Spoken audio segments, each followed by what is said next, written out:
Hey,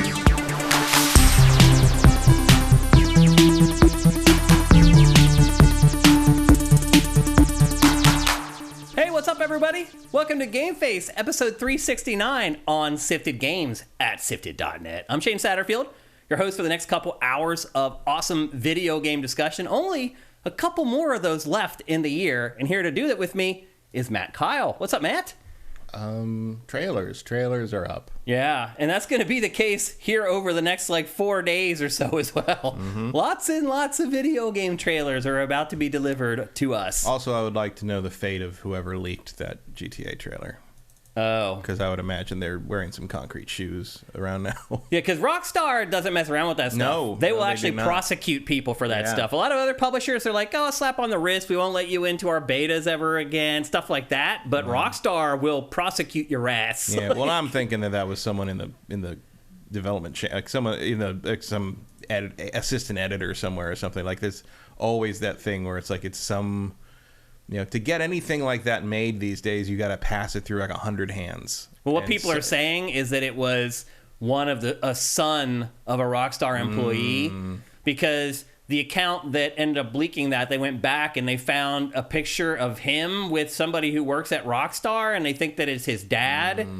That's the rumor. Again, it's just a rumor. That man has no son now. Exactly. Who knows what's actually true? We are going to talk about the Grand Theft Auto 6 debut trailer today. Sounds like someone needs to be sent to Bulworth Academy for a while. There you go with bullying. However, it is our first big topic of the show, so you guys have to hang in there through our housekeeping before we really get to our analysis of Grand Theft Auto 6, but it will be worth waiting for. I promise you that.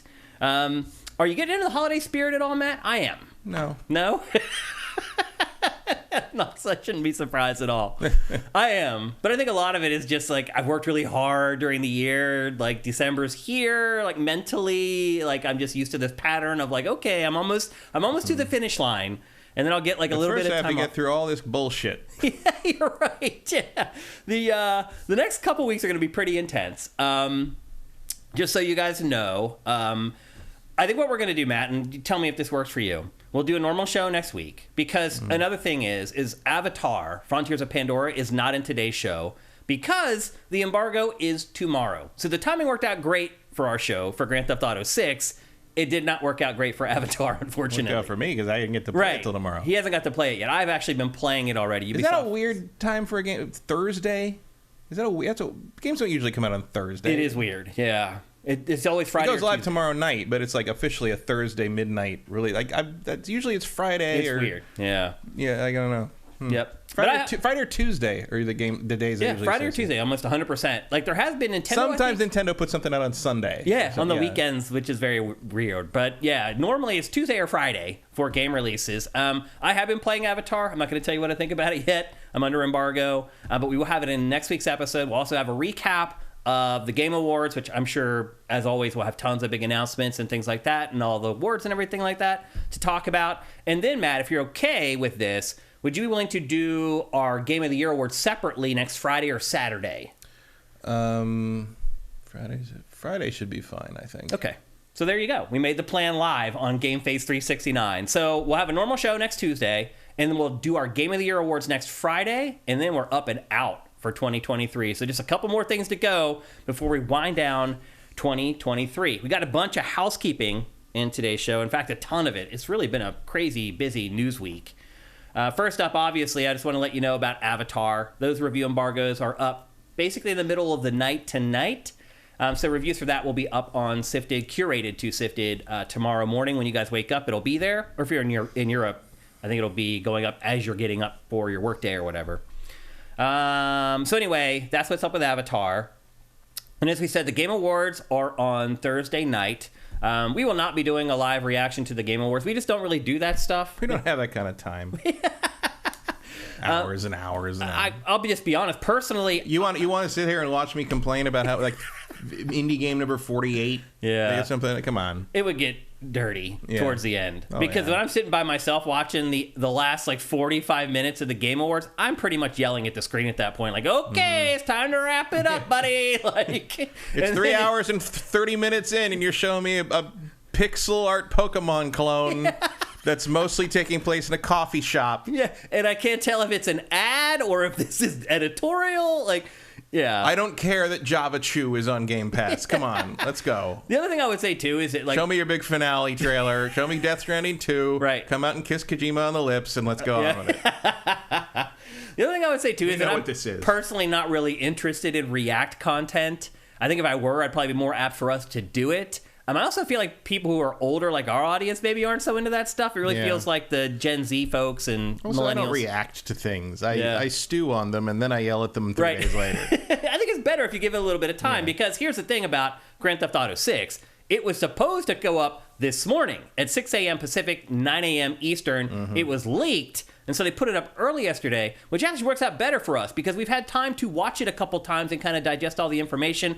I feel like that's the better way to handle editorial. You may disagree, but I will respectfully say that we're not going to do a live reaction to the Game Awards this year. But anyway, as always, we'll be curating all the stuff from the Game Awards. It will all be live up on SIFTD literally like within a minute after it appears in the Game Awards. So if you don't feel like watching the show, you just want to see all the exclusives, go to SIFTD.net. We'll have it all for you. Let me see, put my glasses here. It's time to do some reading. Let's see. Let's get into our housekeeping proper here. We're going to kick it off. Wrong one. We're going to kick it off with Final Fantasy 16. So, Matt, Final Fantasy 16 was not supposed to have any form of DLC.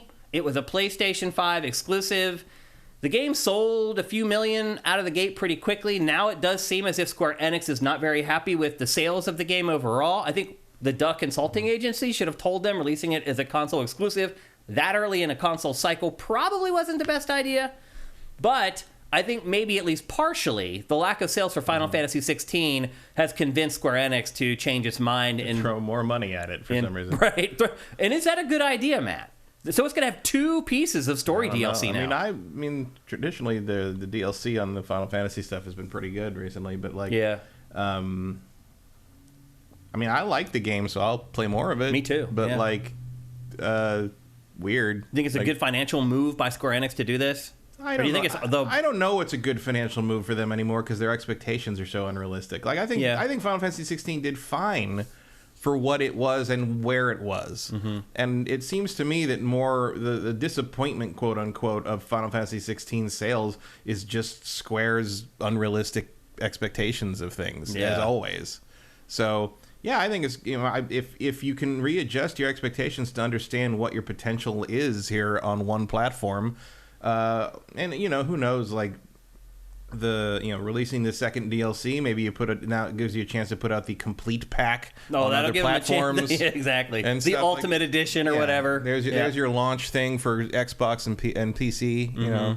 So it's probably a fine idea. Like at the very least, including them in the ports will kind of give it a way to differentiate it, and makes the people who waited on other platforms feel like they're getting a deal or something. They're getting to play the full thing at launch or whatever. Yeah, personally, I don't give a crap if Square Enix makes money or not. I really like Final Fantasy 16, and I want to play more of it. So to me, this is all good. Like, this is totally good. And I do think that maybe if they hit the DLC in the right way or choose the right angle for the DLC, it could actually pull people back to the game or to the game for the first time. So I think it's a smart move. I'm excited to play more Final Fantasy 16. This is another game out there, people. If you guys have not played it yet, I highly recommend getting it. Did you see any sales for this over the last week? But it wasn't like it was like I think I saw it for like $40 a couple places. Yeah, I didn't really see any huge steep discounts on it. That. Yeah, I would actually recommend, like, that may be a game that you let slip through the cracks this year and you didn't buy while you're buying other stuff because there's so many great games this year. I would recommend that game as a Christmas list game. If you want to let somebody else buy it for you, that is a game I would recommend you put on your Christmas list. You may have not decided to buy it for reasons, but I really think if you give it a chance and you start playing it, you'll see why Matt and I like it so much. So, although I'm very, if I was going to play it again, I'd probably wait for PC because I bet that'll look real nice. Oh yeah. Well, particularly on a rig like yours, Matt. It makes a big difference. So anyway, Final Fantasy 16 getting 2 pieces of story DLC when it was supposed to get none. Next up, we talk all the time about Game Pass, and we're like, how is Microsoft making money? Is Microsoft making money? Because Microsoft keeps the finances so close to the vest in pretty much every way, with hardware sales, with Game Pass revenue, and everything like that. It's been hard to figure out. However, this week, Phil Spencer tipped their hand a little bit on Game Pass and shared that Microsoft spends over $1 billion per year on Game Pass third-party games, which he then described as, quote, unquote, financially viable. Do you think that's accurate? I mean, I guess if you do the math and you have... When did he describe that? Financially viable. Yeah, but what was he doing? This was this week. He did an interview with Windows Central. And thanks for bringing that up. We should cite where that information comes from. It was because... Like, if that's not true, that could get him in trouble later because investors are going to hear that. And yeah, I don't think he's lying. I don't think he's lying. Yeah. But, like... I would sure love to see the spreadsheet. Yeah, put it that way. Like Microsoft deals in scales that are on billions of dollars. Yeah, of course. So sure. Yeah. And as long as as long as you're not losing money, it's a scale. It doesn't matter. Arguably, they could be they could be counting on that lineup of developers the same way you were pushing them last week on that one slide, thinking that like that's where their money's going to come for their domination of things. And and with that doesn't just come more software sales, comes tie-ins and brand buys and all that kind of stuff. So like that's just people doing business through your ecosystem, which is clearly the thing they want. Yep. So okay, like that's because look, they don't have maybe this will change in the next few years as their development machine cranks up, but basically, for the last decade, they have not been able to compete with Nintendo and Sony on the level of come play our games instead. Yeah. Like, that just hasn't been an option, so they came up with something else, which is come play these games for free. Sort Don't call it free, Matt. People get pissy when you call it free. Sort of, in a way you won't think about it, right? And it seems to have kind of worked. Yeah. I mean, I'm certainly glad I didn't have to pay money to play Exoprimal. I mean, if you do the math, let's say roughly they have 30 million subscribers right now. At 10, let's say the average people are paying is 15 a month. So at 10, that's 300 million plus another half is 100. So that's 450 million a year they're making on Game Pass right now, and they're outlaying $1 billion just on the third-party games. Well, wait. How are you getting? Did I do that math right? No, that's per month. That's all right, per month. Yeah, so they're making a lot more than $1 billion. Oh yeah. They're making billions per year off Game Pass already. So yeah, that is financially viable. That does actually make a lot of sense. So I guess in the grand scheme of things, they're doing okay with Game Pass. Maybe a $1 billion actually should shock us for how low it is. Yeah, I mean, I do continue to have my question of like, okay, now what? Sort of thing, I mean, I guess that is a sustainable thing if that's just how you want to make your money. Yeah.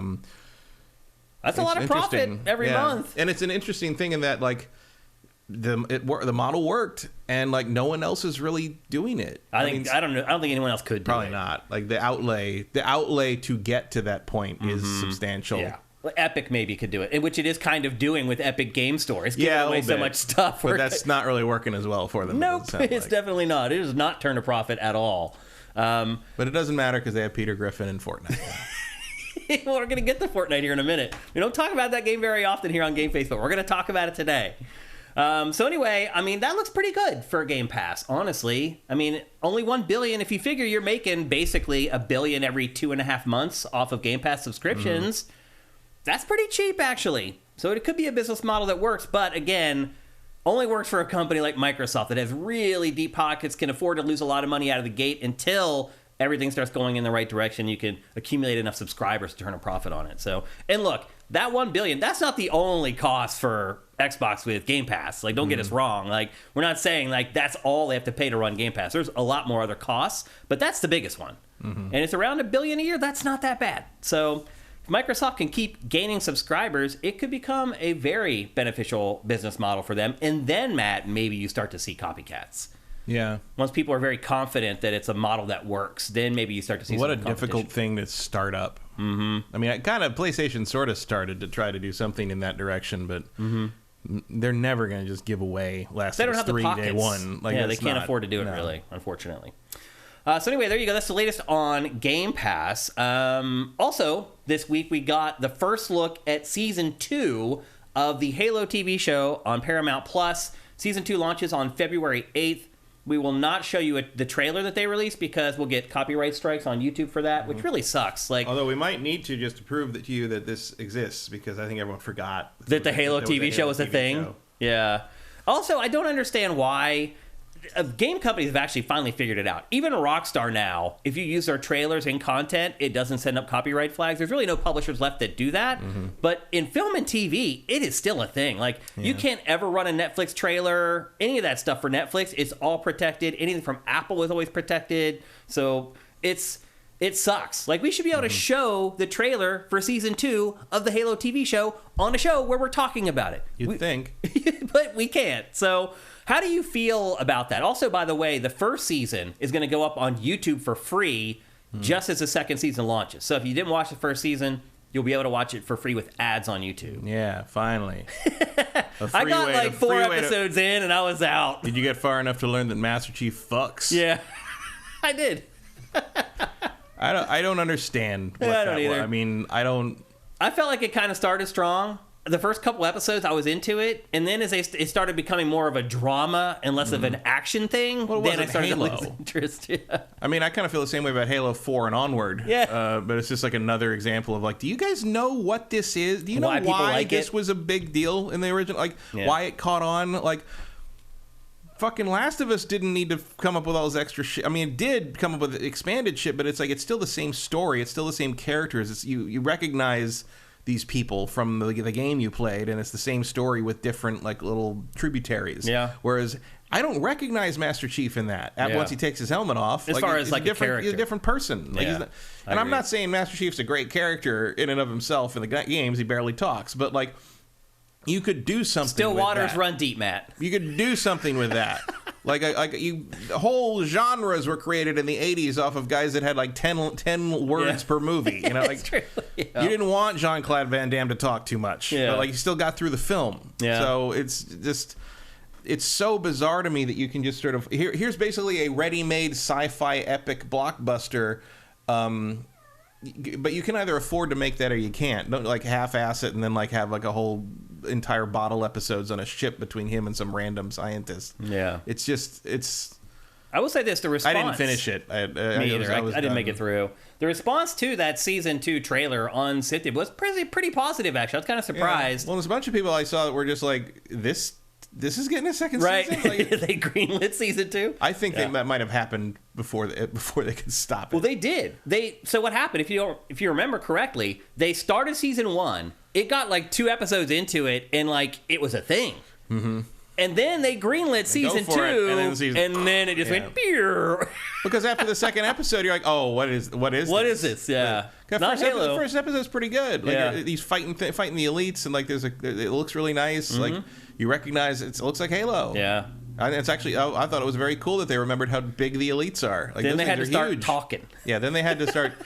He took his helmet off, and he had to start talking to people, and you're like, oh, I don't know what this is. Yep. This isn't the Halo that I know. Just stick Cortana in his head and have those be the dialogue. Yeah. So anyway, it launches on February 8th on Paramount Plus. If you're already a subscriber, no skin off your ass to watch it. I will not be subscribing to Paramount Plus to watch it as I did the first season. I actually subscribed for a month just to watch it, and I still didn't finish the whole first season. You might, I mean, not for Halo, but you might want to resubscribe to watch Strange New Worlds. Oh yeah. If you like old school Star Trek, like just like, you know, the old Star Trek of like we're going to go to a different place and solve a different problem. Yep. Strange New Worlds pretty much nails it. Okay. Next, as long as you're not afraid of it being woke. No, I'm totally okay with that. Star Trek's gone woke. I don't know. Everybody's going woke. The show from the 60s that had really super clunky racism is bad metaphors is all socially aware now. I don't know. Are there scenes that depict caring for other human beings? Yes, there's like, they have empathy and everything. Oh, wow. Oh my God. Horrifying. I think there's like women on the bridge. Like, oh my God. Some of them aren't even white. Yeah, what's happening to our country, huh? It's going down the crapper, Matt. Next up in housekeeping, CD Projekt Red. I think at this point it really... Yeah, exactly, Erebus Jones. You got to get to the musical episode. They did a musical episode. Oh, really? It's amazing. Even you would like it because it's kind of making fun of musicals. Oh, well, there you go. Breaking that fourth wall. It knows how dumb it is. Okay. Next up, Everyone, I think at this point, Matt, has forgiven CD Projekt Red for the launch of Cyberpunk 2077. Seems like it. It feels like that sentiment on SIFTD with our users. Everyone's just like, let bygones be bygones with it. I don't forget. Like, I'm always going to remember that they basically ripped a bunch of people off launching that game on last-gen consoles. But to be fair, it has done an amazing job fixing the game and sticking with it when it could have just bailed and moved on. Mm-hmm. However, and people seem to forget. I mean, same thing happened with No Man's Sky. Like, people are okay with them now after all the work they did to make it, bring it back up to snuff. Well, today, the Ultimate Edition of Cyberpunk 2077 launched, which is where you get the base game and all the improvements that they made to the base game, plus Phantom Liberty DLC in one package. And with that, CD Projekt Red has finally turned the page on Cyberpunk 2077. Well, then it's 2.1, and they added even more stuff to that. Yeah, they added like a working subway system. There's races. They've changed the freeway system. They've added more traffic on the freeway. They have to make it look more populated. It's crazy. It even looks a little better. Like, they've improved the path tracing thing a little bit. Like, it's great. It looks, as people were saying online, it looks like those original trailers now. It does. Finally, it made it there. Well, CD 4 Projekt years Red, later. with that, 3 years later. Yeah, with that and with the Ultimate Edition, finally is ready to turn the page to the next Witcher game. And we got a little bit of information on that for the first time this week. One of the developers at CD Projekt Red shared that one of the focuses for The Witcher 4, or whatever it ends up being called, what's it called right now? The Witcher, like Orion or some crap? No, that's Cyberpunk 2077 sequel. Yeah, 27 sequel is Orion. I don't think Witcher 4 has anything. I thought it did have...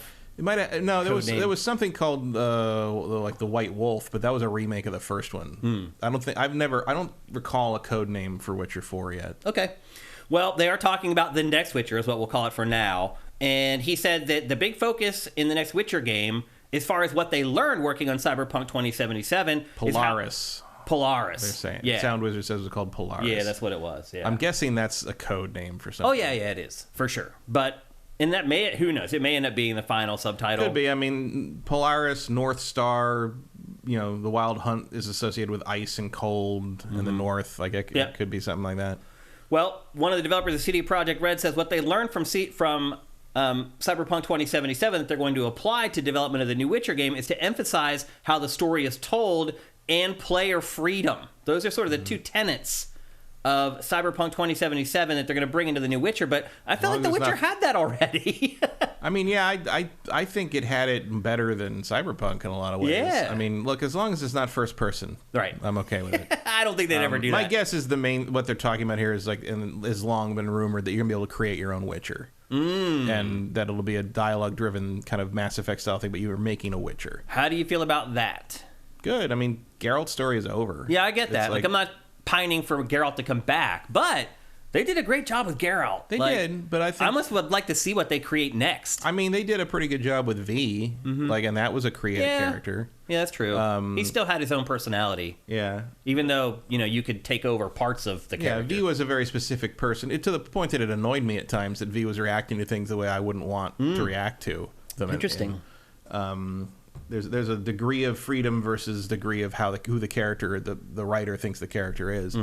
Like if you want to do kind of Mass Effect Witcher, like I think there's room. Shepard is a specific character, but they figured out a lot of room to let Shepard be their own person. He's way more of a blank canvas though than. Right, but by the end of those 3 games, he isn't. Yeah, based on how you've played him. That's true. So, like, my Shepard is not the same as your Shepard. No, that's true. Actually, my Fem Shep is not the same as my male Shep. Right. Because I played male Shep very Paragon and Fem Shep very Renegade, and I think of them as very different characters. Well, you role play. Yeah. And so if you can kind of pull that off with a create a Witcher, I think you've got something. Especially, I mean, depends when you're setting it. Like, if there's 2 options, you can set it like in the post Witcher 3 era where like maybe Ciri or somebody has started to try to resurrect the Witcher idea, maybe without the trial of the grasses, which kills 2/3 of the applicants. Yeah. But or you could set it like in the old world where the Witchers were, the height of the Witchers era, which is also an option. And you still could have Ciri in there because she walks between time periods. Right, that's true. When I first saw Geralt, I had no feelings towards him at all. I was like, that's like the dumbest lead character ever. But I was wrong. Like, they proved me wrong with how they wrote the character, how they had him interact with other people. I just feel like CD Projekt Red, that's something it's really good at.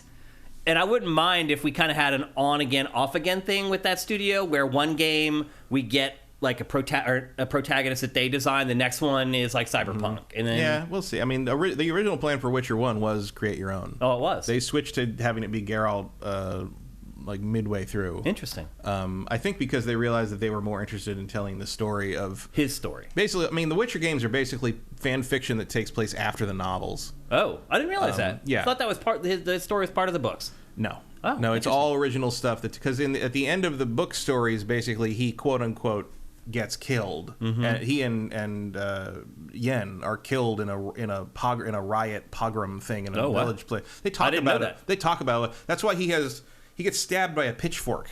That's why if you look at him with his shirt off in the game, he has 3 circular scars on his thing.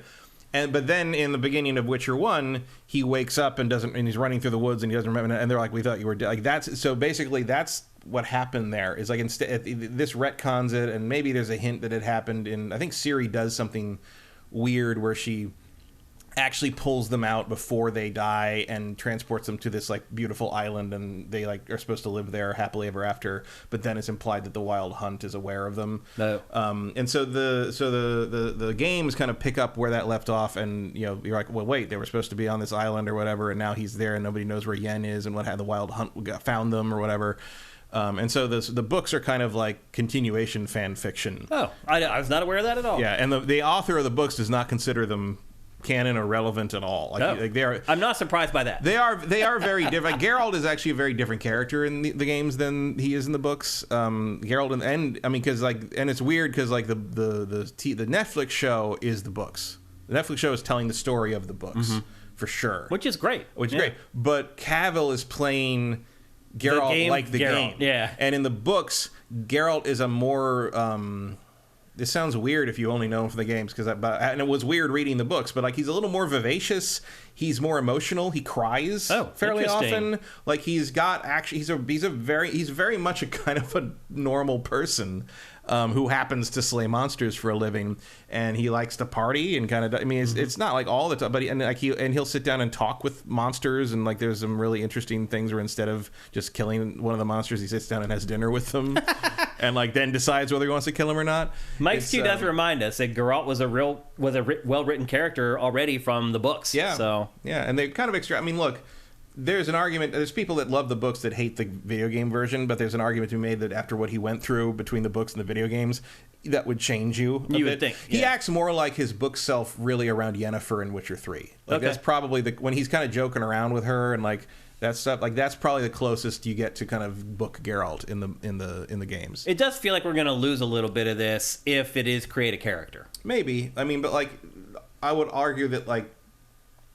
Geralt's story in these games is one of the pinnacles of the form in games. Like you don't find a character like Geralt in games, period, very often.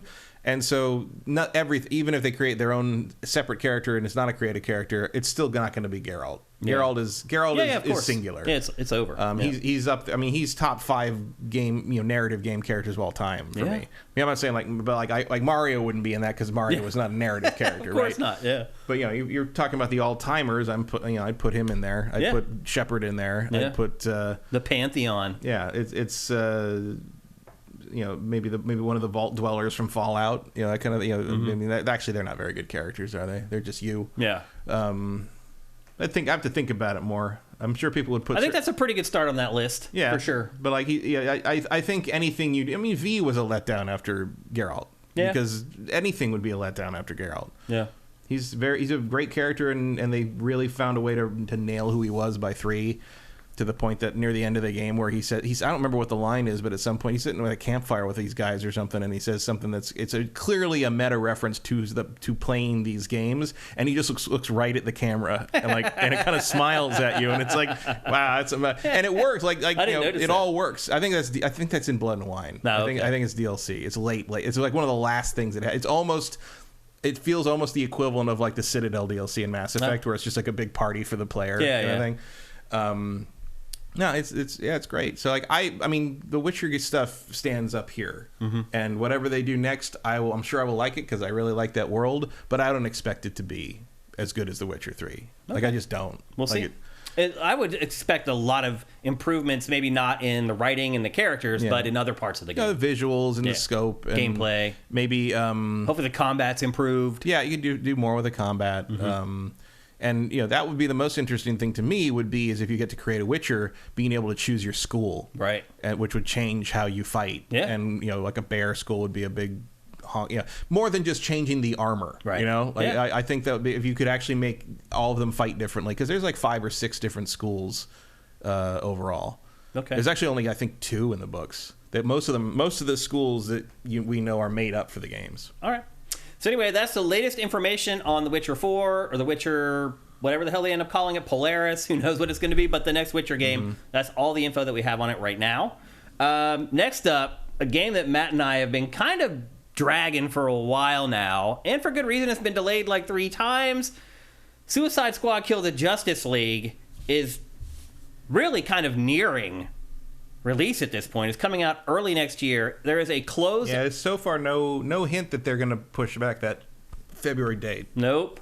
And right now there is a closed alpha going on and a bunch of gameplay footage leaked over the last week. This is not it, by the way. These are trailers that were released this week, so it is new footage, but this isn't the leaked gameplay. And it was a huge chunk. I'll just be honest with you. I watched it. I watched 30 minutes. There's one 30-minute chunk that was basically just like the campaign straight through. And then there was another video that was, I don't know, like 10 minutes long that was just basically a collection of cutscenes. And I guess what I would say about this game, Matt, is, yep, it's a third-person shooter. Yep, it's exactly what we thought it was. These trailers that we're seeing right now do show off more of what the game is like. Like, this is really what it is. It's you running, jumping, gliding. It's so not a superhero game. It really doesn't feel like it. I'm looking at this, I'm like, what? How? Why? You could swap these characters, these DC characters out with just some generic shooter characters, and you'd have a completely identical game. What's that, King Shark? That would be just as appealing to me. Why is he using a gun at all? That's not what he does. It's so weird. I will say this, Matt. Like, you're waiting for him to come down and do like the Hulk smash thing, and then he pulls out a pistol. You're like, I know. It is weird. But I will say this, Matt. It looked better than I thought. That. Yeah. I mean, I think visually it looks good. I don't even mean graphically. I mean, in generally, like, the game itself looks a little better than I thought. I understand your perspective of it doesn't represent the characters well. But also isn't the kind of game I care about. Yeah. Like, I'm not. Well, she plays just like Spider-Man. She swings just like Spider-Man. She has Batman's grapple hook or whatever. Let's not insult Insomniac by making that comparison. Well, you can see it right here. Right, but where's the momentum? You say you don't like games like this, but you love Spider-Man, and you're doing the same thing in some parts of it. Yeah, but Spider-Man doesn't have a gun. That's true. Like, but he shoots his webs. I mean, that's a gun, basically. Not as often. It's more of a combo system with a fighting game. Like, and she's doing like canned like finishers there. Yeah. That's the thing. This is definitely a third-person shooter. Everybody's got their own sort of traversal thing, but as soon as you hit the ground, it just turns into Borderlands. Like, it does. Yeah. I don't care about that, especially not in the context of a superhero world, because the idea that a bunch of people who are just really good with guns can compete in a world where the Justice League exists has always been one of those things where we just sort of all agree to sort of look the other way on it. And sort of, okay, fucking guns will work. The guy who's really good with a bow and arrow gets to be in the Justice League and the Avengers. Sure, why not? Like Hawkeye and Green Arrow are sort of like just sort of why I guess Yeah. But or even Black Widow, where it's just like she's the really good spy. So she's on the team with the green indestructible monster and the guy who lives forever. And it's like, okay, like, sure.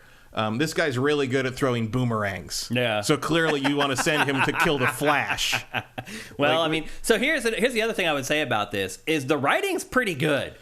Yeah, I mean, that doesn't surprise me. There were several jokes in just that 30 minutes that landed pretty well. DC games tend to, they do take care of that stuff. Yeah. Partly, I think, because the game developers are not afraid to work with the comic book people.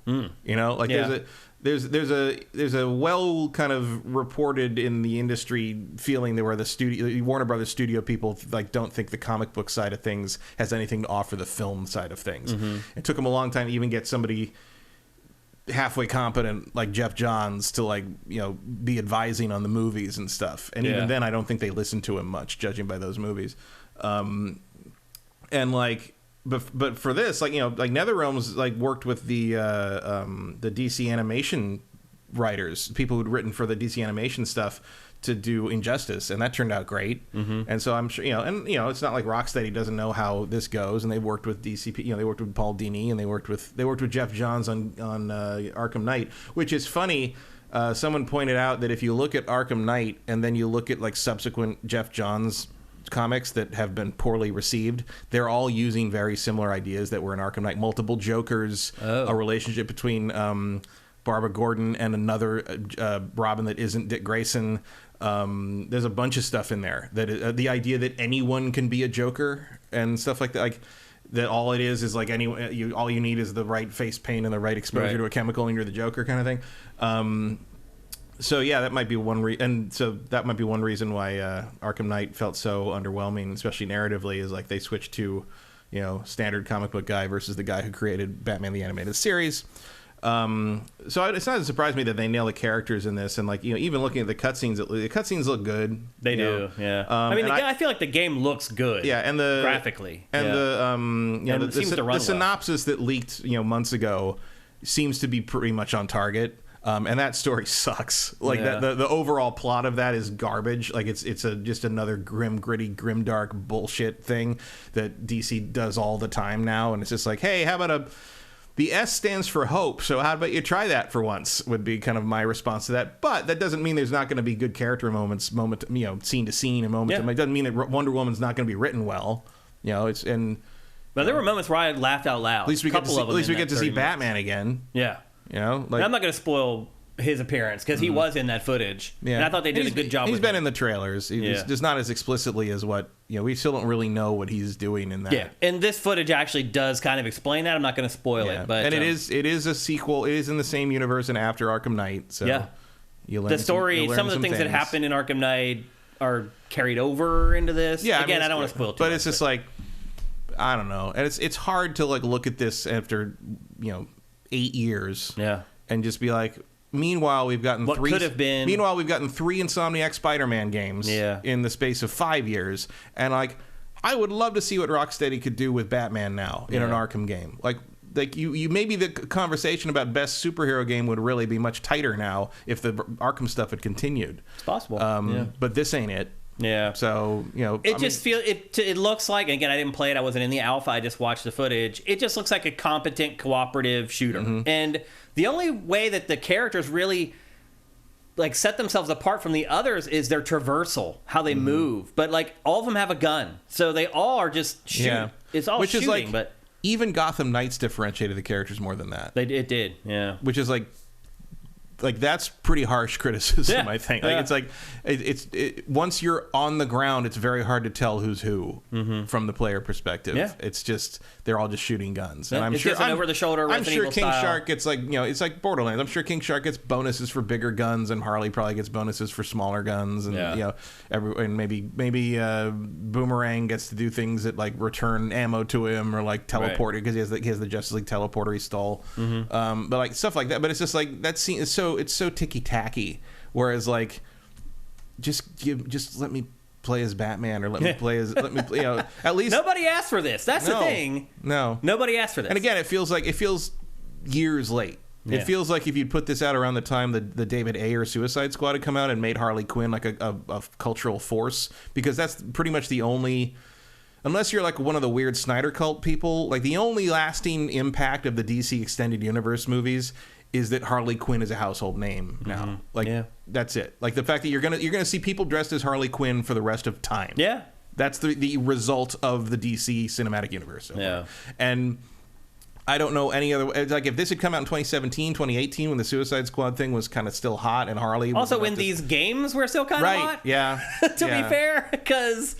Let's be honest, things have cooled off on this front over the last like year and a half or 2 years. So or even just a different angle. Like this is just, it feels like a 4-player even if they'd done it like Guardians. Right. Like, where it's just a single player game where you kind of play one character, but you can kind of command other people. If you just had me playing Harley, and you really honed how her gameplay was, and she can use guns, and you can swap characters in this, by the way. Right. Yeah. But like, I don't want to. Right. Why would I? They're all the same fucking character. They all, other than their traversal. Yeah. Like Harley swings like Spider-Man. The other ones will like teleport, but once they're Harley shooting, swings like it's all the same. Harley swings like Spider-Man in a PS3 game. Right. Like That's a good that's way the to thing put it. that's the most like notable to me is like she swings, and then after she's done swinging, it's like her inertia resets beyond the kind of a cursory It does sort look of that way. upward thing. It's like, okay, so you can't really get a head of steam going. It's also weird to me. This is nitpicking to the point of just like, why didn't you work harder? Well, it was 8 years, wasn't it? Yeah. I'm like, why does it all take place in Metropolis? Right. Like, why is Doesn't have to. Why is the whole Justice League in one city? Like, it would be way more interesting to me if you had to like go to Central City to kill Flash, Right. and you had to go to Gotham to track down Batman. Right. Like that would be a more interesting thing. Well, I to think me. the plot is all tied in because the superheroes have been taken over. And, Right, they're taken over by Brainiac, and like Yeah. some people are just like, well, Brainiac's in Metropolis. I'm like, no, he's not. Brainiac is a spacefaring time He's traveler. out in the galaxy literally anywhere. somewhere. Yeah. It's in Metropolis because they only wanted to build one city. Yeah. And at least it's Which not, is a fair ask. I Sure, guess. but it's like it's because they've done Gotham, 4 times, so they got to do a different city. Metropolis is kind of the obvious option, but I don't know. I think it would be more interesting if it was a little more of a quest. I'd agree. I guess what I would say, my big takeaway from watching the footage, and it's all down now, you can't find it anymore, was that the game appears to be competent. And I think a fear was that it was going to be incompetent after all the delays and some of the leaks Right. that have come out. So, and also I would say it is a very generic third-person cooperative shooter. It doesn't have like the style that you would hope for from a DC game. I completely agree with that. But again, it doesn't look like it's going to be a train wreck. I guess. No, is the best way I I could mean put it. it's going to be a game. Yeah. And it's probably just going to be fine. Like, I don't really expect it to be a bad game. Yeah. The problem is that like I think people wanted, maybe I don't know about expected, but they wanted more than fine. Right. Oh yeah. Coming from the studio. And a And all the third-person time. shooter clone from the studio that gave us Arkham City. Agreed. Yep. Next up, we got some good news accidentally this week. A game that Matt and I have a lot of affinity for, but some of y'all may have never played. Beyond Good and Evil is getting a remaster coming in early 2024. There is already Beyond Good and Evil HD. Yeah. And that released, what, like 11 years ago? Long time ago, yeah. Yeah. It's a little weird to me that they're giving this the high-res treatment again. It's not to me. Because it doesn't sound like they're... The HD version sucks. Oh, it does. I wasn't aware of that. You can't even flip the y-axis. Oh, really? I didn't It's know that. awful. Like Oh. I mean, it was fine for the time, but like I couldn't play it because you can't invert the y-axis. Like there's this absolutely is needed. I just never thought they'd do it because they don't like to admit this game exists. The other thing about this is like, I love this game. This is one of my favorite games of that generation. Period. It's nothing else quite looks like it. It's Or just, plays like it. Yeah, it's a super appealing thing from top to bottom. The only thing I have trouble with when this comes out and people go, oh, you should totally play it, but be ready for the fact that it ends on a cliffhanger that will never be resolved, and you're going to be mad about it forever.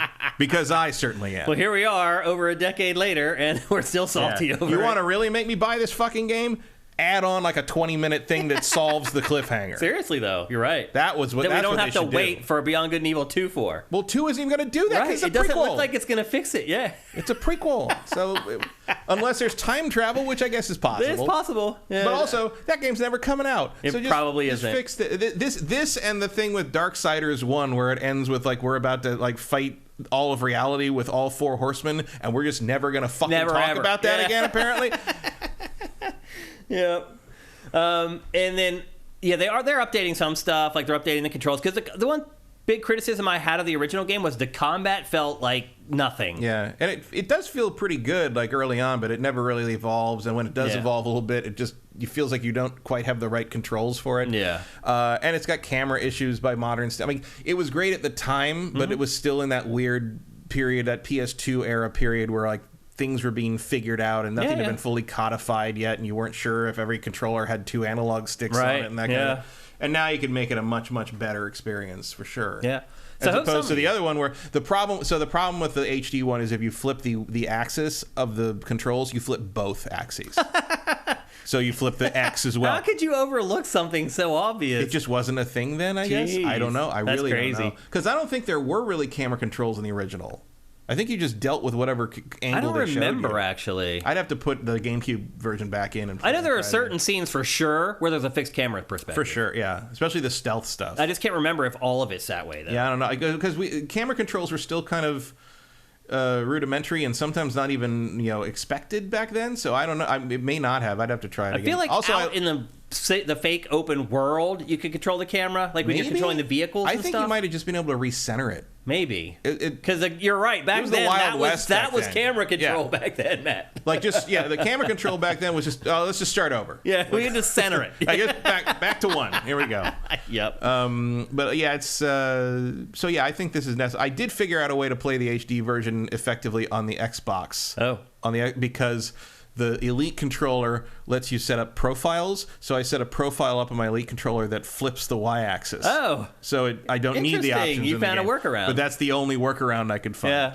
Yeah. So one that actually does everything properly and gives you proper camera control. That's a very welcome announcement to me. Well, the thing about this leak is that it wasn't just a leak. People actually got the game and were playing the game. It was they were able to download it and actually play. Yeah, because it went up by accident or something. Yes, right? Yeah, it was a huge mistake. It seems to be happening so much more anymore than it used to. But it is my hope that, some of you younger folks who watch GameFace, maybe a generation younger than Matt and I, will finally get a chance to play at least a decent version of this game. We talk about it all the time. It's kind of one of those games that I don't think most people are going to go back and play.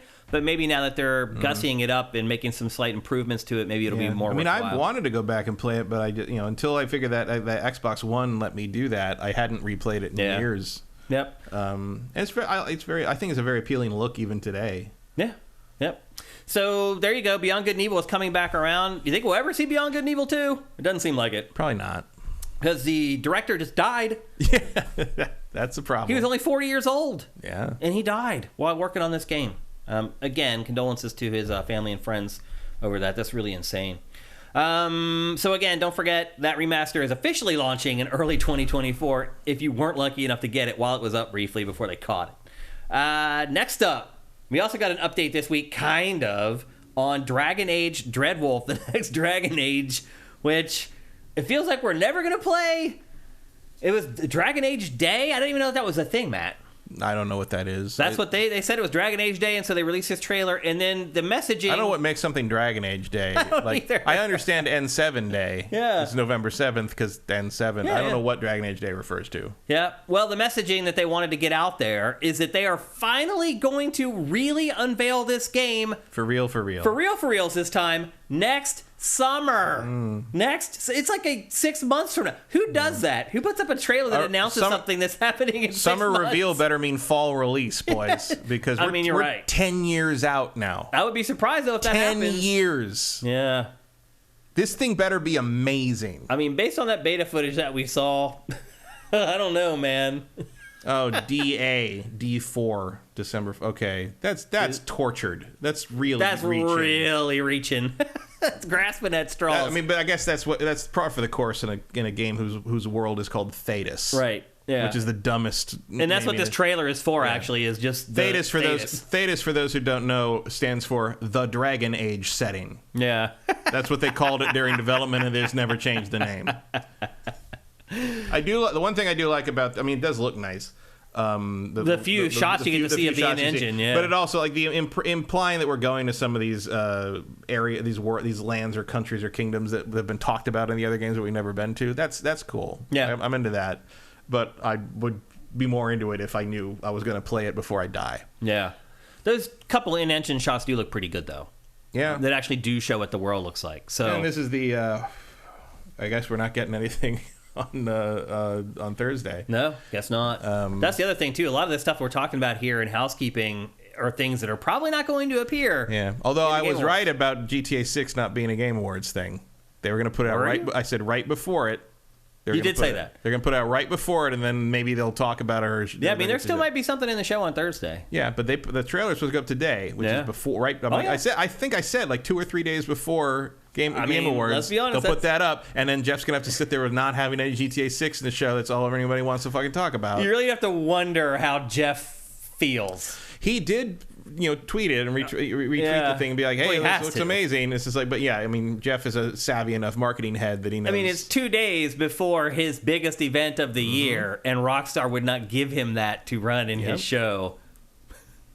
A little bit of humble pie there, I think. Well, I will say it forever. Like, Rockstar can do whatever the fuck they want. Yeah. And every once in a while, it works. Every once in a while, they throw their way. Was there any reason to put that trailer out 2 days before the Game Awards? No. There really They could do wasn't. it anytime they wanted, but they did it then. They did. Interesting. And maybe for a reason. I know Rockstar pretty well. Maybe for a reason. So anyway, there you go. Dragon Age Dreadwolf, the next Dragon Age. We get a full reveal around E3 time next year. And then let's just cross our fingers that it actually comes out next year. I would be pretty surprised if that happens, but we'll see. Next up in housekeeping, Alan Wake 2. The folks at Remedy announced this week that Alan Wake 2 will be getting a new Game Plus before the end of the year. What do you think that might be? I don't know. I guess going... Because it's not an open world game, so it's not like they can throw you back out into the open world and just let you have fun. I imagine just keeping all your items, like starting with the weapons. And... You mean play the game over again with all the stuff you've collected through your first playthrough? That's usually what it is in a survival horror game. Yeah. Survival horror games, tons of them have new game pluses. Yeah, that's true. Yeah, you're right. Usually it's just like it's a little harder, but they give you like all the stuff that you earned. Typically that's how it works. Or like you unlock special things that are basically cheats. This game in particular, though, it's not like weapon or item driven. I mean, I wouldn't mind playing it with infinite ammo. Yeah, just to be able to just kick back and burn through it. Yeah, maybe some cheat codes and stuff like that might work. But it seems a little bit odd for a new Game Plus. But people who love the game, I'm sure they're happy about it. If I was going to do like a Remedy-verse playthrough, I would maybe prefer to have that there to go through a little easier. That's a good point. Yep. So anyway, if you're a fan of Alan Wake 2, and it is one of the Game of the Year contenders at the Game Awards, you got new stuff coming before the end of the year, and my guess is most people have finished it by now because it's not a very long game. Another piece of housekeeping, again, I told you it was a busy, busy week for news. We also got the first look at the Fallout TV show this week. Again, we're not able to show you the trailer of the Fallout TV show. It is coming from Amazon Prime. It is launching April 12th. Did you watch it, Matt? Yeah. So the first time I watched it with the sound down. My wife was talking to me. It was playing on YouTube on my TV. And I kind of paid attention to it. I thought it looked kind of cheesy and corny without the audio on. Then, later that night, I watched it with the audio on, and it was vastly better. Yeah. It's really weird, actually. Try it. Watch that trailer without, and it almost looks like something you and I shot with, like, handy cams at times. Like, but again, when you get the sound design in there and the voice acting and you can hear all the sound, it's like watching a completely different trailer, and I think it looks great. I'm really encouraged by what I've seen of the Fallout show from Amazon. What about you? I mean, it looks like Fallout. Yeah. Like, anything I can identify on site as what you're trying to make is good these days. We'll see. Like, it's canon also, by the way. Yeah. I mean, the Fallout world is big enough that you can do that. Did you notice at the beginning it has "From the Mind of Todd Howard"? Yeah. I found that kind of funny. That is pretty funny. His name is like the whole size of the screen, so you can see he's trying to make his. Especially because Fallout predates Todd Howard. Right. I love Todd Howard. Yeah. But there were two. Bethesda didn't just decide to name Fallout 3 because they like the number 3. Yeah. It's because there were 2 games before it.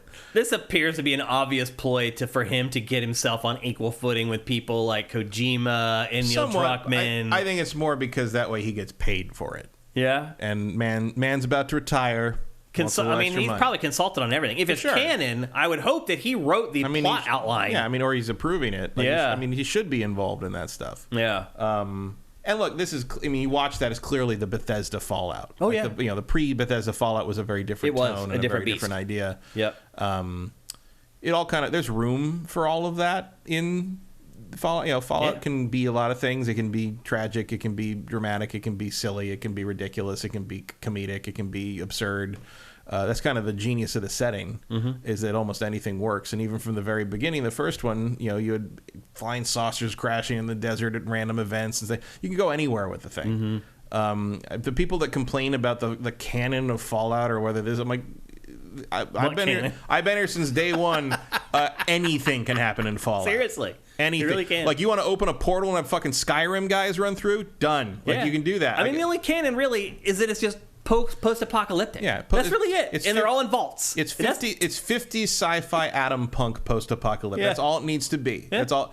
As long as it looks like something that could be in like a Disney special from the 1950s, blow it up with an atom bomb, boom, you got a Fallout thing. It's true. I will say it's funny to me how the ghouls get like prettier every installment. Like if you go back to the original Fallouts, the ghouls are monster. Like they're monstrosities. Eyes are falling out. And now like the ghoul in that trailer is like kind of human-y. Kind of a good-looking dude. Like his nose is a little short, but you know, it's like really smooth skin for someone who has no moisturizer. Right. It's like, so again, a reminder that starts on Amazon Prime on April 12th. The trailer's up on SIFTD if you want to check it out. I think most people who are fans of Fallout will be pretty happy with what they see there.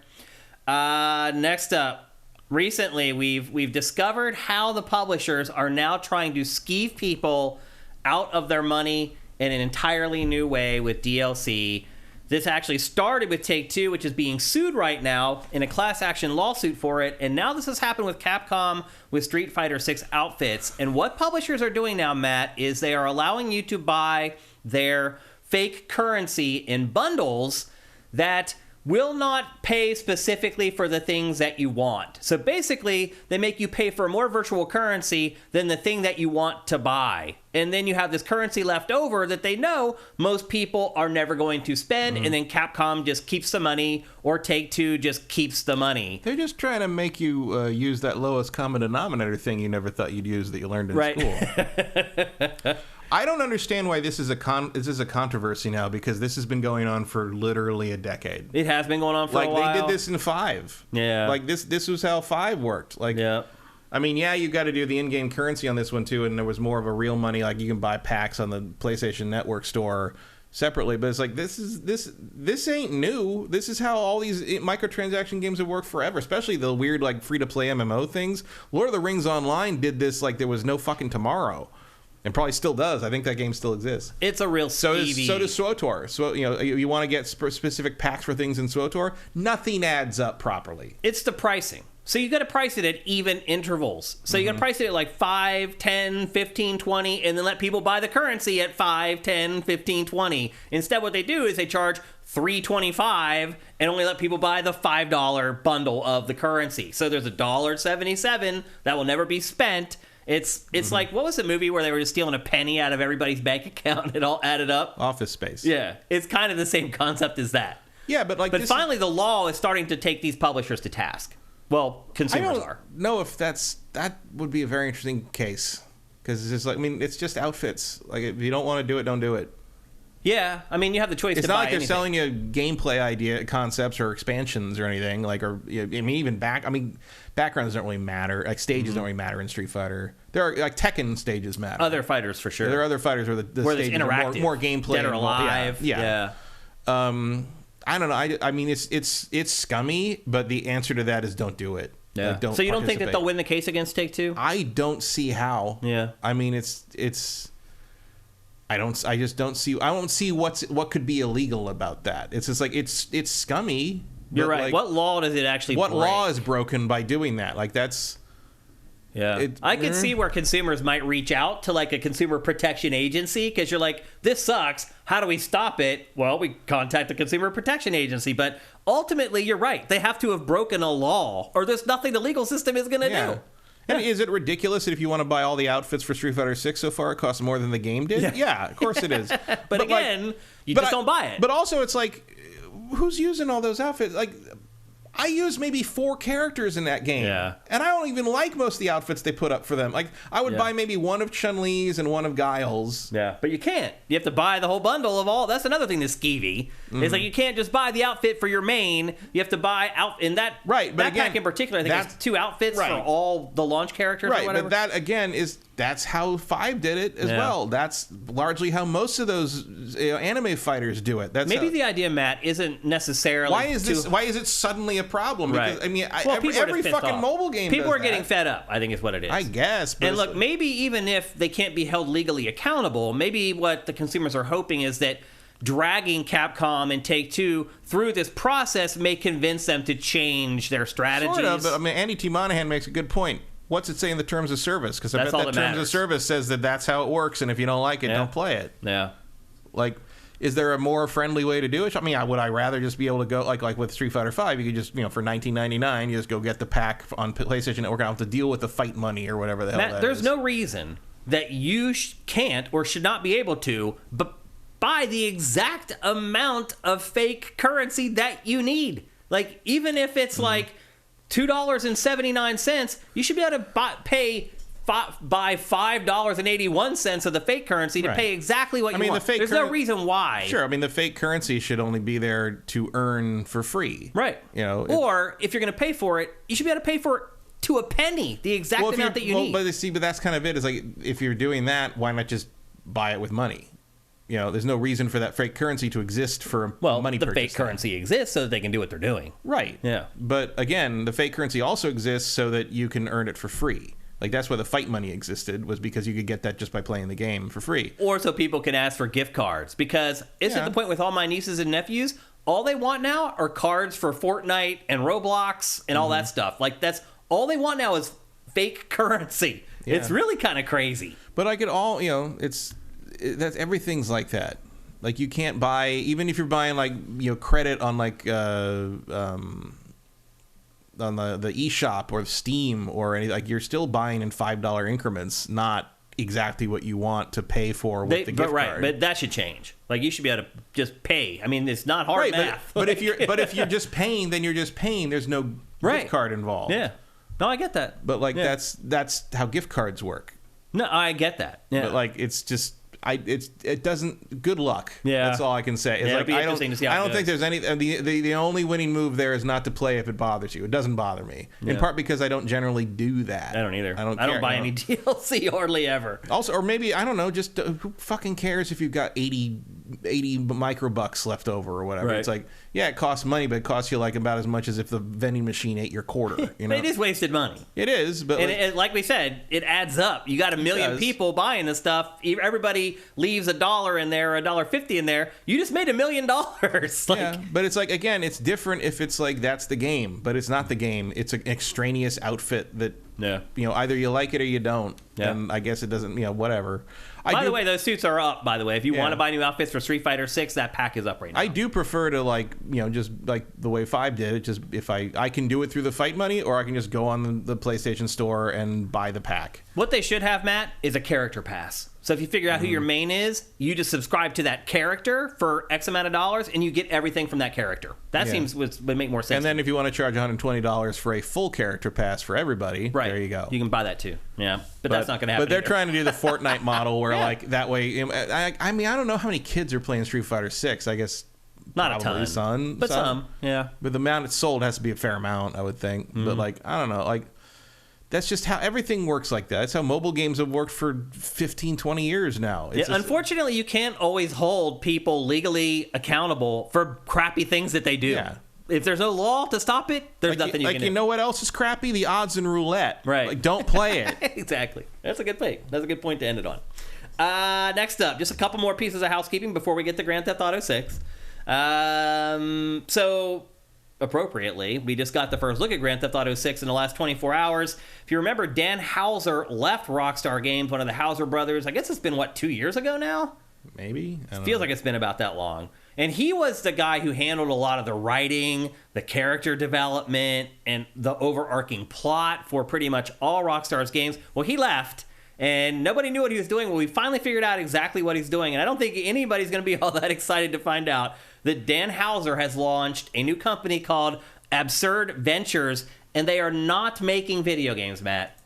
Their first projects are a graphic novel and a podcast, basically. Right.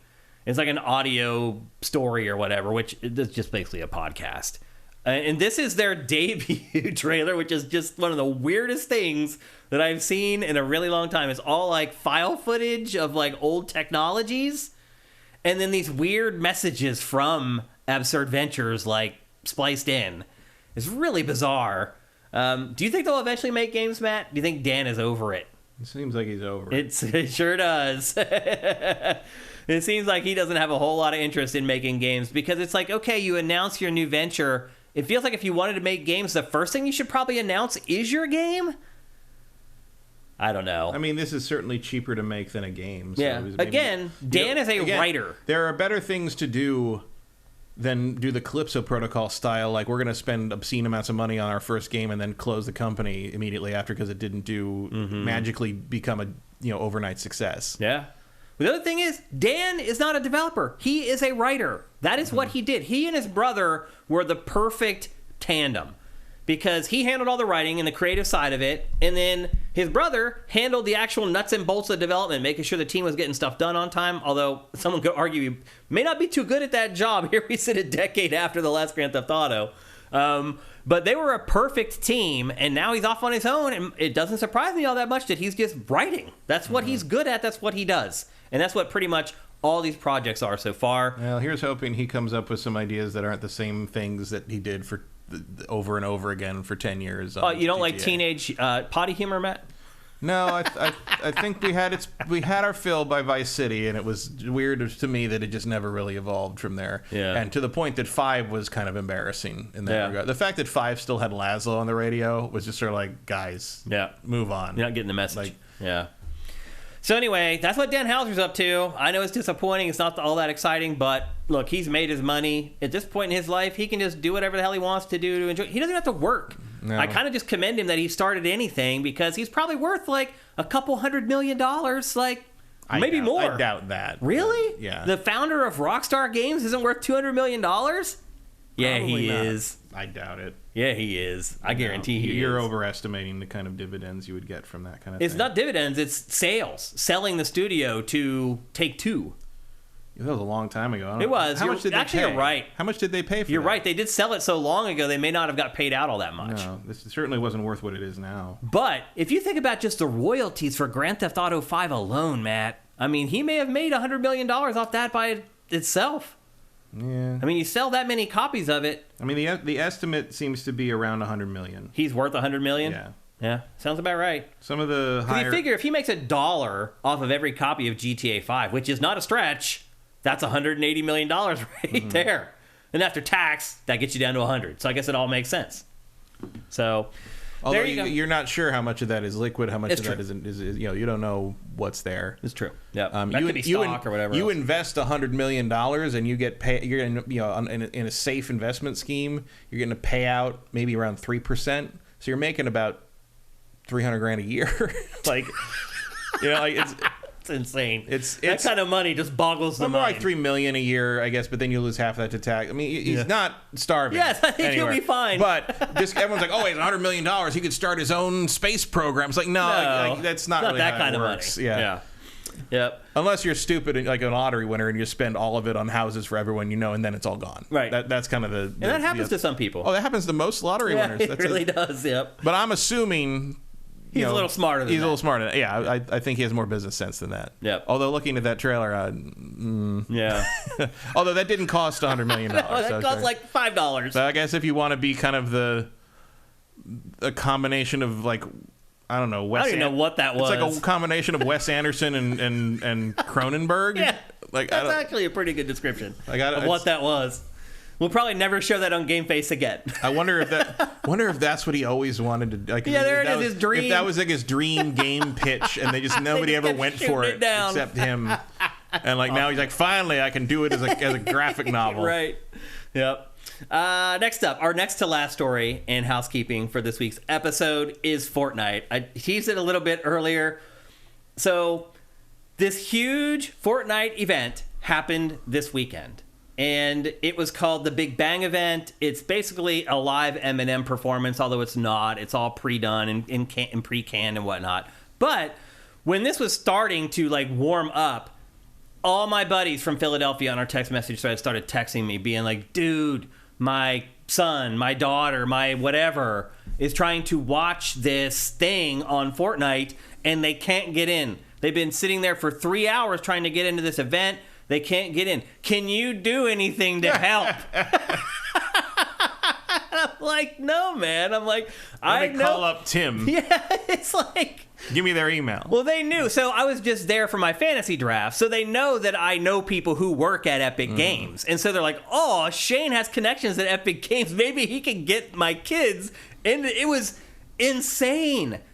Like, literally millions and millions of people were not able to watch this that wanted to watch it. It was so bad that they did a re-airing of it at 11 p.m. It's a shame they missed the giant lava dick. Right. They did a re-airing of it later on that night at like 11 p.m., which my friends let their kids stay up late to watch the re-airing, even though they could have just watched the archive on YouTube, because they said that, like, it's not about watching it. It's about experiencing it with their friends, so they can go to school and they can talk about how they were on Fortnite virtually together and they watched this thing. Right. And then like that thing from like 10 years ago where there where new research has shown, like, if your kid doesn't play video games, they are going to be the socially weird weirdo. Yeah, it's true. It's totally true. And so this thing was megaton gigantic. It lasted for 10 minutes. And it's all that build up for like 10 minutes. But the kids, man, it's like if they don't see it live and they don't experience it with their friends and do their little emotes while the stuff's going on, it's like they've completely missed out and they're like a social outcast. It is crazy. Because, Matt, when I was their age, I was a social outcast for liking video games. It's just awesome how the tables have turned. It is amazing that our society has finally come to it. And I saw it coming. That's why I got into this in the first place. When I was in college, I was like, should I do video games or should I do sports? And I was like, video games are going to explode and become mainstream. I was right about that. I never could have dreamed that something like this would happen, though, where America's youth are completely enraptured in this virtual online thing that happens in this goofy third-person cartoony shooter. I never could have guessed that. If somebody told me that way back then, I'd have been like, you're crazy. But I saw it firsthand. I would have been like, wait, so you can all be online at the same time? Right. It's like, let's start there. Exactly. Fortnite should do a lot more of this. I do wonder if the more they do it, if it loses a little bit of its impact. But I mean, was this there's an outcome to this, or just a thing that happened? Yeah, I mean, what happens with these things is this what kicked off that season? It kicks off thing? like the new season every time. Where they did there's like new animations or everything. Yeah, so like at the end of this and at the end of almost all of these events, you see so the OG thing was the thing that launched it first. In all these events, you see the old thing leave and the new thing come. Basically, like, literally, the OG world, like, gets sucked into, like, a vortex or whatever, and then whatever the next season is appears, and then the kids are like, oh, there's what we're going to be playing for the next month or whatever, and they get behind it, they get excited about it. It's pretty ingenious, and what a moneymaker this is. Come a long way from building a wooden room to save yourself against zombies. Yeah. I'll be honest, the thing that really shocked me the most and impressed me the most of this whole thing was the facial animation for the rappers while they were rapping was amazing. Like, they enunciate every syllable with the facial animation. It's incredible. I was like, to me, that was the most impressive thing. The kids were just like, whatever. Like, but this is just a money-making machine for Epic. That would be a good reaction video thing, would probably be to show kids who play Fortnite the original Fortnite trailer, right, and see if they can tell what it even is. Yeah. Well, my one buddy, his son's like a huge gamer, and he started rattling through all the events that his son had been to. He's like, well, he was there for the marshmallow, and he knew all of them. And he was telling me, I mean, that's good though. Like, a parent involved in what their kid is participating. That's how you should do it, right? And he was like basically saying, like, Shane, these are big events for me. My kids get me wrapped up in this stuff, and I get excited for it, and I can't wait to experience it with them, which is great. That sounds like a good dad. I mean, look, we give Epic a lot of crap pretty regularly here on GameFace, but this is one thing that I feel like it's done that is just brilliant. And it will just keep... You can't argue with the handling of Fortnite. Yeah. But it'll just keep generating huge... This is the metaverse, Matt. This is it. Fortnite did it. Yeah. Meta failed at the metaverse, ironically... Fortnite's done it. The thing is, the metaverse has been around since 1994. Yeah. Like, the metaverse was also AOL chat rooms. The metaverse is also group chats on Xbox 360. That anything like that is that's Second Life and blah blah blah. Yeah. It's the problem with the metaverse is described by something like like Meta or anything like that. It's like, okay, so you think the big innovation is that we're gonna have to walk more places now? Right. Like, it's like why wouldn't I just want to go where I go? It's like they think that, like, people want to live in here, and it's like, oh, there's like descriptions of like, oh, you can go you can go use your AR thing to go order food at McDonald's, and the cashier wearing the AR thing sees you like you're really there at the counter, but you're at home. And then I'm like, okay, so what? Like, and someone still has to drive that food to me, or I have to drive to that food. One or the other. Like, it doesn't make any difference. This is real, by the way. There's actually going to be a racing game inside Fortnite with the next season. Which is kind of crazy. Nice, it's nice to see them kind of finally taking advantage of the fact that the Unreal Engine can do anything. Well, also, the studio that makes Rock Band, which they bought, and people were like, why did you buy that? There is also going to be a music and rhythm game in the new season of Fortnite. So now Epic is starting to leverage these other studios. Also, a lot of the stuff you see in this really feels like harmonics. Yeah, like it really does. The style has a lot of harmonics to it. Absolutely. And the integration of music with, I mean, I'm sure the harmonics people are integral to all these events. Absolutely. I bet they handle most of this stuff when you're working with the music artists, because they've already worked with them. They already have the relationships, and they've already gone through all the checks and balances with the artists to make sure that they look good and they sound good. Like, I'm sure that like Fortnite is not a hard sell to most musical artists. No. Everybody knows what They're it like, is. You want me in Fortnite? Hell yeah. But I bet if you're interested in that, and you're now talking to the guys you already negotiated with on Rock Band or whatever, or Rocksmith or whatever, you're already gonna like Rocksmith's Ubisoft, but whatever. If you're already dealing with people that you have a relationship with, maybe you're more open to like doing something more ambitious. Yeah. So. But it is really just a master class in how to leverage your video game to generate revenue beyond the game itself. Epic is really kind of writing the story, honestly. I want to go back to when Eminem's first album came out and show him this. I mean, I want you to guess why you are rapping to a cartoon fish. Yeah.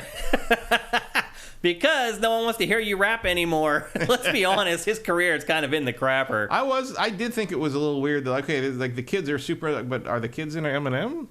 I don't think they even know who he is. That was kind of my question. Well, the other question for me was like, what song is he going to do that is okay for kids to listen to? What was it?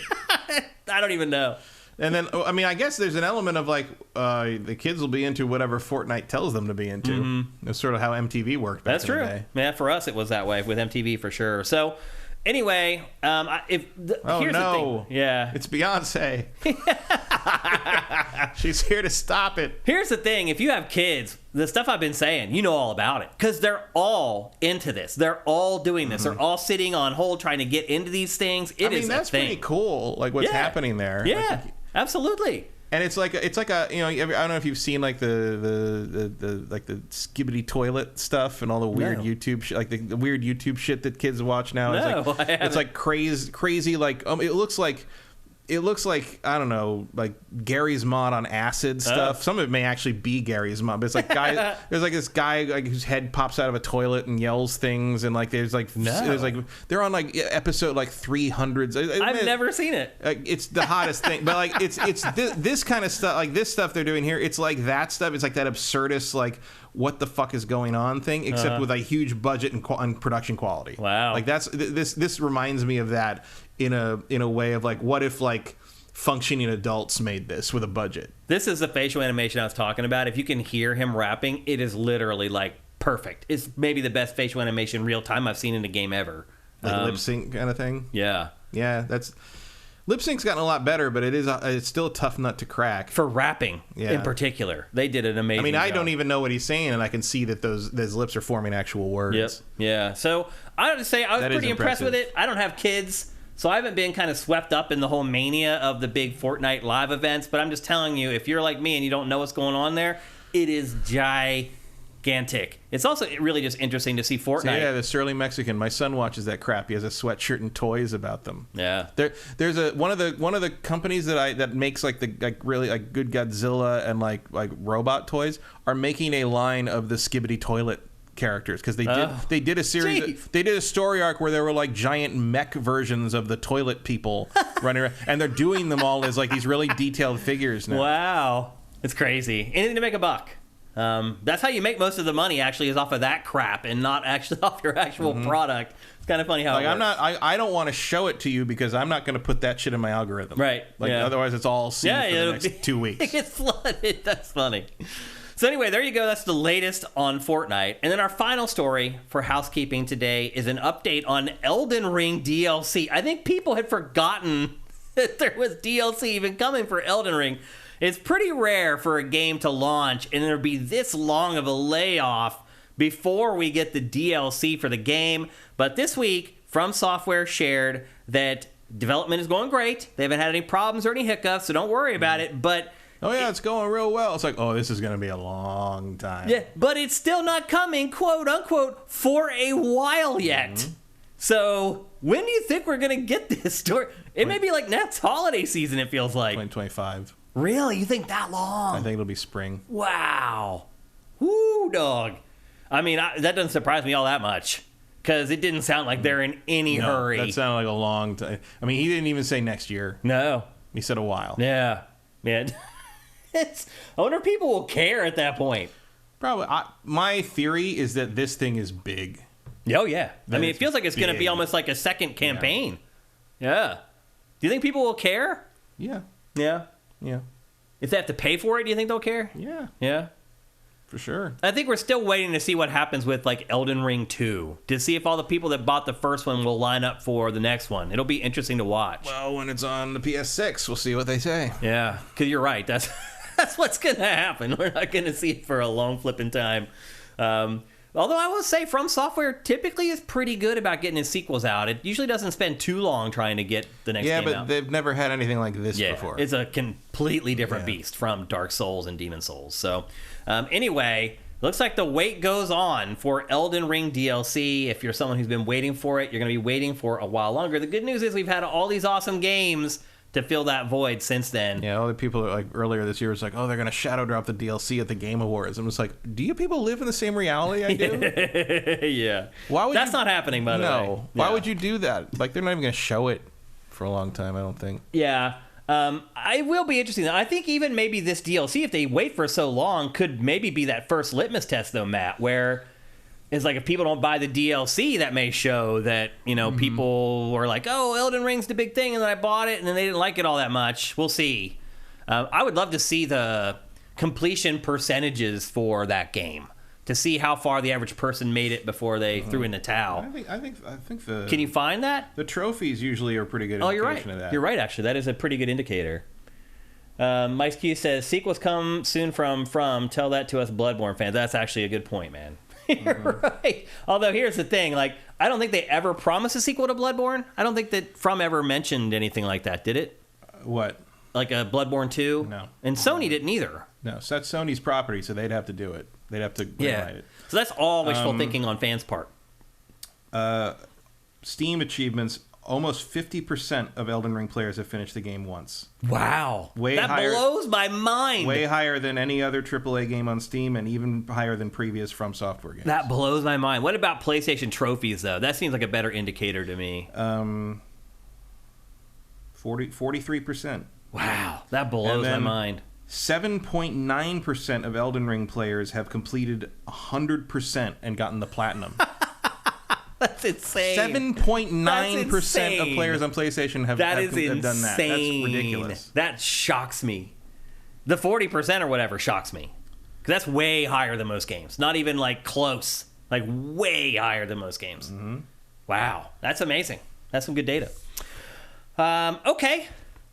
That's it for our housekeeping for today's episode. But as always, this is our chance to check in with you guys and see what y'all are saying. Let me get it pulled up here. 30% of players on PlayStation 5 have, Steam. 30% of people on Steam have finished Sekiro. Wow. That's higher than normal. Yeah, it is. From's fans are hardcore. There's no doubt about it. Yeah. Okay, let's check in with you guys and see what you're up to on this fine Tuesday. By the way, level 125 is what's considered like competitive in Elden Ring. If you want to like do PvP in the game. Jeez, forget that. I never made it there. Craig Slugga, his first time ever chatting for GameFace, and I guess it's a he if it's Craig, says Eminem, another sign of stuck culture. Yeah. I mean, I was actually never a big Eminem fan. It is a little weird that they brought him back. It does feel a little bit like people who work on Fortnite, they wanted him in there. I mean, I liked him. I liked him well enough. But to me, he's very, very much a 2000 thing. You know, he's of the time to me. Yeah. In the same way that like Dre and Snoop's, like, you know, their heyday of gangster rap stuff, you know, the Chronic and all that is early 90s. Yeah, I love that though. Yeah. But not so much with the and the funny part was he was a part of their crew too. Like that's where he came from, Eminem. I appreciate Eminem's ability to internal rhyme. Yeah, that's a lot of his rhyming schemes are very difficult. Oh, like, yeah, hell yeah, I can't do it. As someone who studied enough poetry in college, I'm just like, this is like, he's no Bone Thugs and Harmony in terms of his complexity, but he's good. Yep. It just doesn't mean you'd have to like him. Yeah. I mean, it doesn't mean the music does it for you. Yeah. But I like him as a writer usually. Silk Snake asks, have I tried? And I guess he's asking if I tried Fortnite. They basically turned parts of it into COD. I played. The last season I played was in 2020, I think. And I actually did a report here on GameFace about it. Because I wanted to check it out to see if it had changed much. And it hadn't changed that much at that point. I don't remember the last time I played. I don't even know if I lived in this house the last time I played Fortnite. The JBone29 says you are burying the lead of a Lego survival game in Fortnite. I actually didn't see that news. Oh, yeah. That was what the Lego section there is they're putting in some kind of like Lego building survival, build a cabin thing. That was why there were people putting up lists of all the... it was people putting up lists of all the licensed characters who had actual Lego minifigures in real life. So if you wanted to go buy minifigures of those characters for your kids, if they played them or you wanted them, that was a thing. Yeah. The JBone29 also says, I played the event with my kid at 10 p.m. Yep, so did my friends. They were sitting there with their kids going through the whole thing. It's kind of awesome, actually. Like, I'm glad that they can, like, as you said, connect with their kids on that level.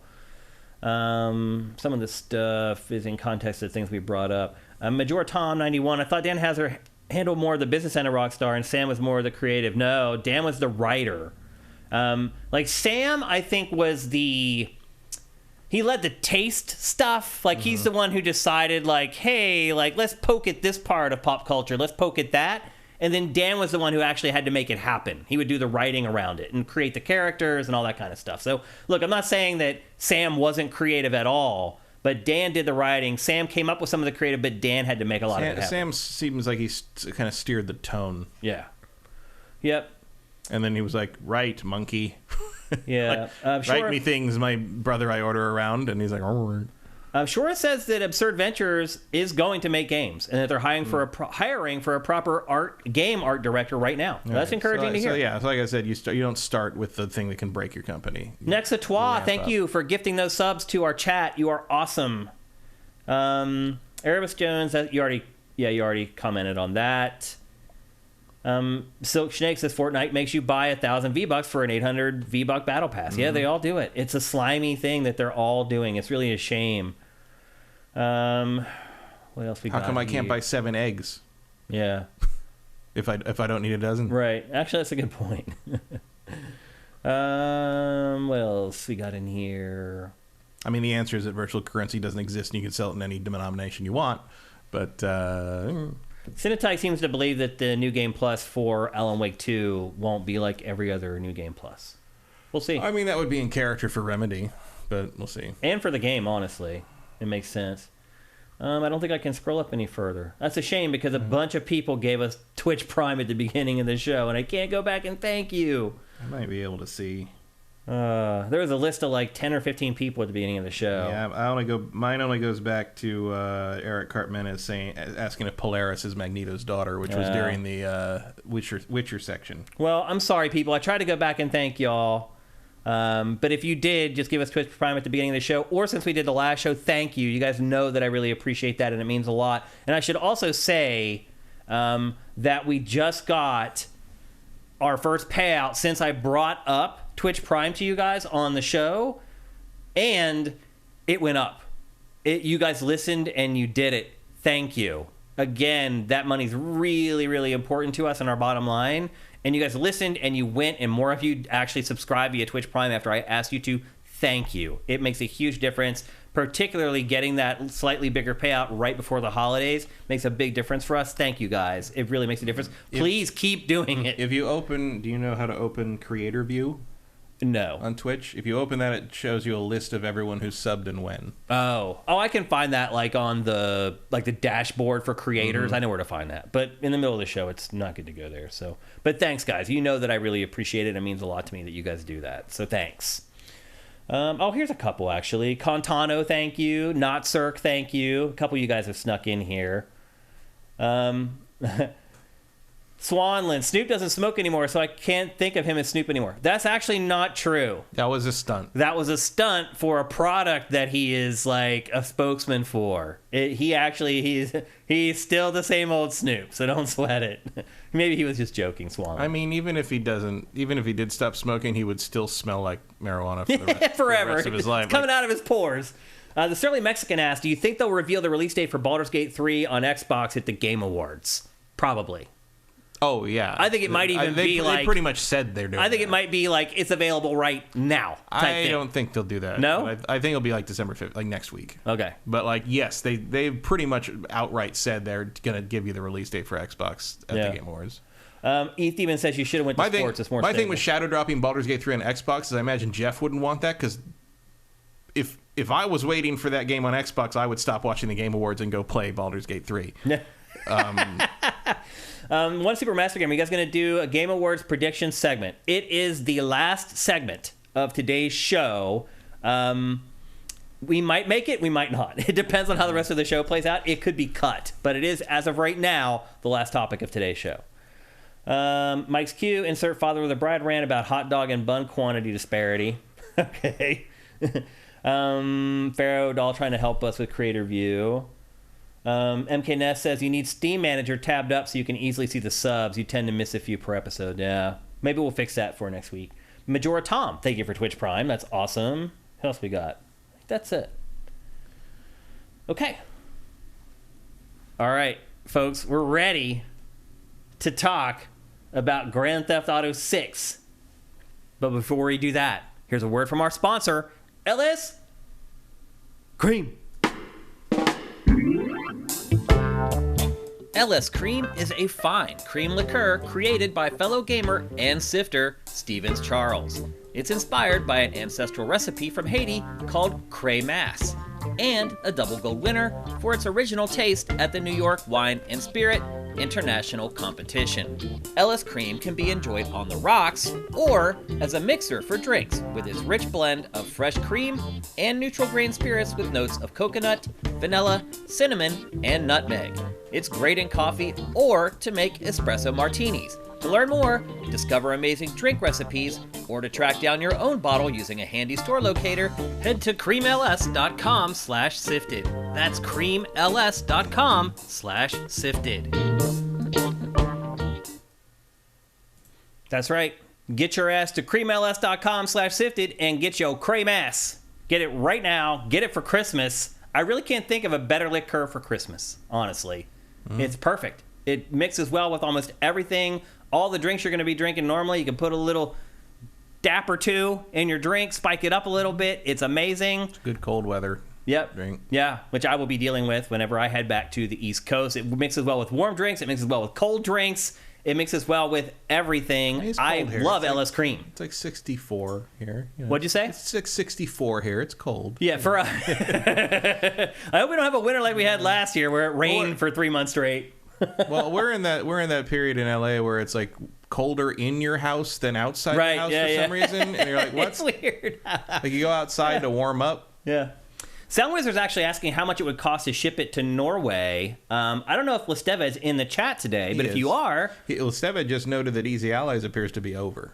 What? That the Easy Allies guy said that they are looking for jobs. Oh, really? At the very least, it's going part-time. Oh, I didn't know that. I'm sorry to hear that. I think that broke while we were on. Oh.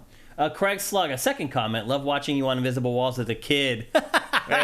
Make me feel old, bro. I was at a wedding a while ago where all these like 20-somethings were talking about how they grew up watching X-Play. I was like, great. He says, keep up the good work. I think you can count on that at this point. If you watched me as a kid, and here I am still doing it, I think you can count on me keeping up the good work. But Craig, thank you, man. People like you make my heart warm. People who have supported me through like the years, like people that come up to me and are approach me online are like, I remember you from your GameSpot days. That really shakes me at my core. And when they start like talking about reviews that I wrote at GameSpot, then I'm like, damn, okay. Like, yeah, all that is a bit of I've watched old episodes of like X-Play and Extended Play and been like, man, what is this? I don't even remember this game. And then like halfway through the review, I'm like, oh, I wrote this. yeah.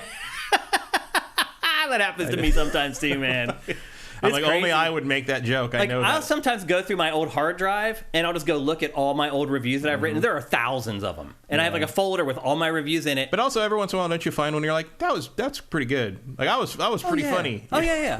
That happens. But also, Matt, I find games I do not even remember playing at all. The PS2 era is the worst for And that. I played those games for like 20 hours. And I can't remember anything. It's like it was just wiped out of my brain. Yeah, there was so much volume in on the PS1 and PS2 that you're just like, it's crazy. I have no memory of this place. It's really nuts, man. But anyway, thanks to anybody who supported me all this time. You guys are all awesome, and that's how I'm still here, is because of people like you, Craig. So thank you, man. Rock and Roll 458, thank you for Twitch Prime. Cinetyke, I remember Greg Kasavin's reviews on GameSpot, but I don't remember Shane at all. Okay. I was riding the high here, and you had to pour a big bucket of cold water on me, Cinetyke. Bucket of Kasavin on it all. A bucket of Kasavan. Anyway, Eric Carmenas, I love the Invisible Walls intro song. Yeah, it's pretty great, for sure. Well, that's unfortunate to hear about Easy Allies. I'm surprised there isn't more in our chat. Yeah. C-Note 51 says they're going part-time and Brad Ellis is leaving. Wow. Well, I already noticed that Mike Damiani, I think, had left because he has been appearing on their shows on like a computer monitor. So he may have moved away from LA already and moved somewhere else. I'm not sure what's going on there, honestly. I did notice that their metrics are down, like a lot. A lot of their metrics are. So I don't know. I hope that that's not true, and I hope they're able to keep on going. But I will say this, if anything, if you are a big Easy Allies fan, you're looking for a new home, obviously we're here. I think I trained those guys out of Handle Editorial. I think you're going to probably get the similar vibes and stuff here as you would get there. Damiani went back home. Oh, he did go home? To Texas. Oh, okay. Oh, that was what I did see that like yesterday or something, that a bunch of Easy Allies guys were basically saying like, we're all moving out of LA kind of thing. And I even got this morning, I got the Facebook memory thing that comes up. It was a memory from I think 13 years ago of one of Jeremy Hoffman's sweater parties, the ugly Christmas sweater party he used to have. And it's a picture of me like in the backyard and like on the stoop with all the people in the backyard, and it's just like this sea of people who don't live in LA anymore. I know almost everyone in the picture. I'm just like, I don't know where half these people are now. So they all left.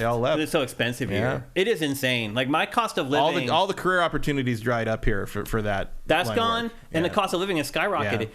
So in the last 14 months, the cost of living at my apartment, where I have lived for forever, has gone up. 20 years next year. Yeah, has gone up almost $1,500 a month in 14 months.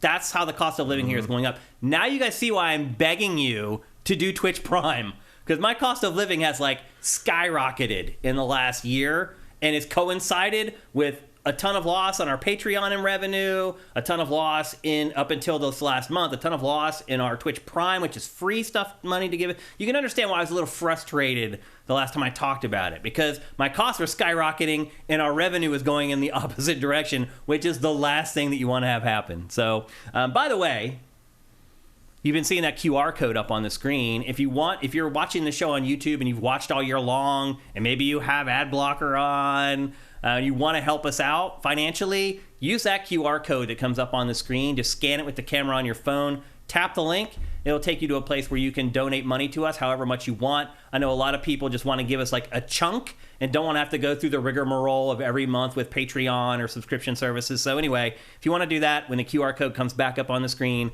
just scan that with the camera on your phone and head over there. You can give us $1. You can give us whatever you want. You can pay with a credit card, PayPal. Where is the QR code? What'd you say? Well, I didn't want to put it up yet, but I guess I will. And we are about to move on into the show proper, so it's about that time to move on to our real lower thirds. We are about to talk about Grand Theft Auto 6. The trailer was supposed to debut this morning at 6 a.m. Pacific.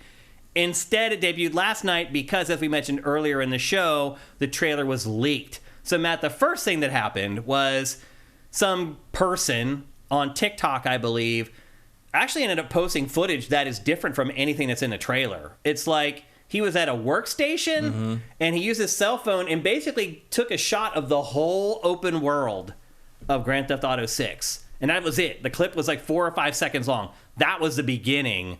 And then ultimately the entire trailer leaked. And that's when Rockstar went on his Twitter account and was like, look, it's leaked. Go to YouTube and watch the trailer from us instead of watching it from these other people who are posting it. And the trailer went up, and the rest is history. We've now had it for, I don't know, about 12 hours or something at this point. So we have plenty of time to digest it and look at it. I'm sure you guys have done the same. If you've been on SIFTD, we've been curating a bunch of articles that analyze every little nook and cranny of the trailer. Matt, let's just start on a base level. What were your first impressions when you saw the trailer for the first time and saw the first ever footage of Grand Theft Auto 6? It looks about as good as I thought it would. Yeah. Despite everybody freaking out about that leak before. Yeah. And how that's, I don't know what, yeah, of course. I mean, when people thought the game was not going to look very good, Yeah. and we told them they were idiots. Absolutely crazy. You mean that time? The game technically looks gorgeous. Yeah. Do you think this is running on real hardware, or is this workstation PC best case scenario footage? I imagine this is more or less hardware. You think it's running on like PS5? I think so. Yeah? They usually do. They've usually done that in the past. I Like actually don't know. Even San Andreas they did it off of an actual PS2, as I recall. Like they don't fake their stuff much. Yeah. I mean, I don't think they've ever been caught faking anything. I'm not insinuating that they do. It's just, I mean... Maybe they should have in a couple of the definitive edition things, but... Well, the first thing we actually should mention is that this game is only announced right now for PlayStation 5 and Xbox Series X and Xbox Series S, which I was kind of surprised at. Yeah, we'll see what it looks like. Not officially announced for PC yet. However, remember, Grand Theft Auto 5 was also released only on consoles. It came to PC about 18 months after it was released on consoles.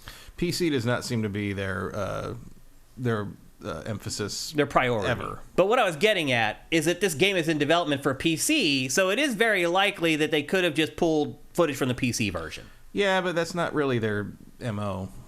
This game looks damn amazing. I think this is probably... But they've always looked like that. I mean, even if you go back to the 360 PS3 on GTA 4, it looked way better than most stuff that was on the systems at the time, even that late. Yeah. I have no problem believing this is PS5 footage. I'd be a little surprised. Maybe it won't run as smoothly. Right. But, like, I don't have a problem believing this is PS5 footage from Rockstar. Okay. Because it's not that good.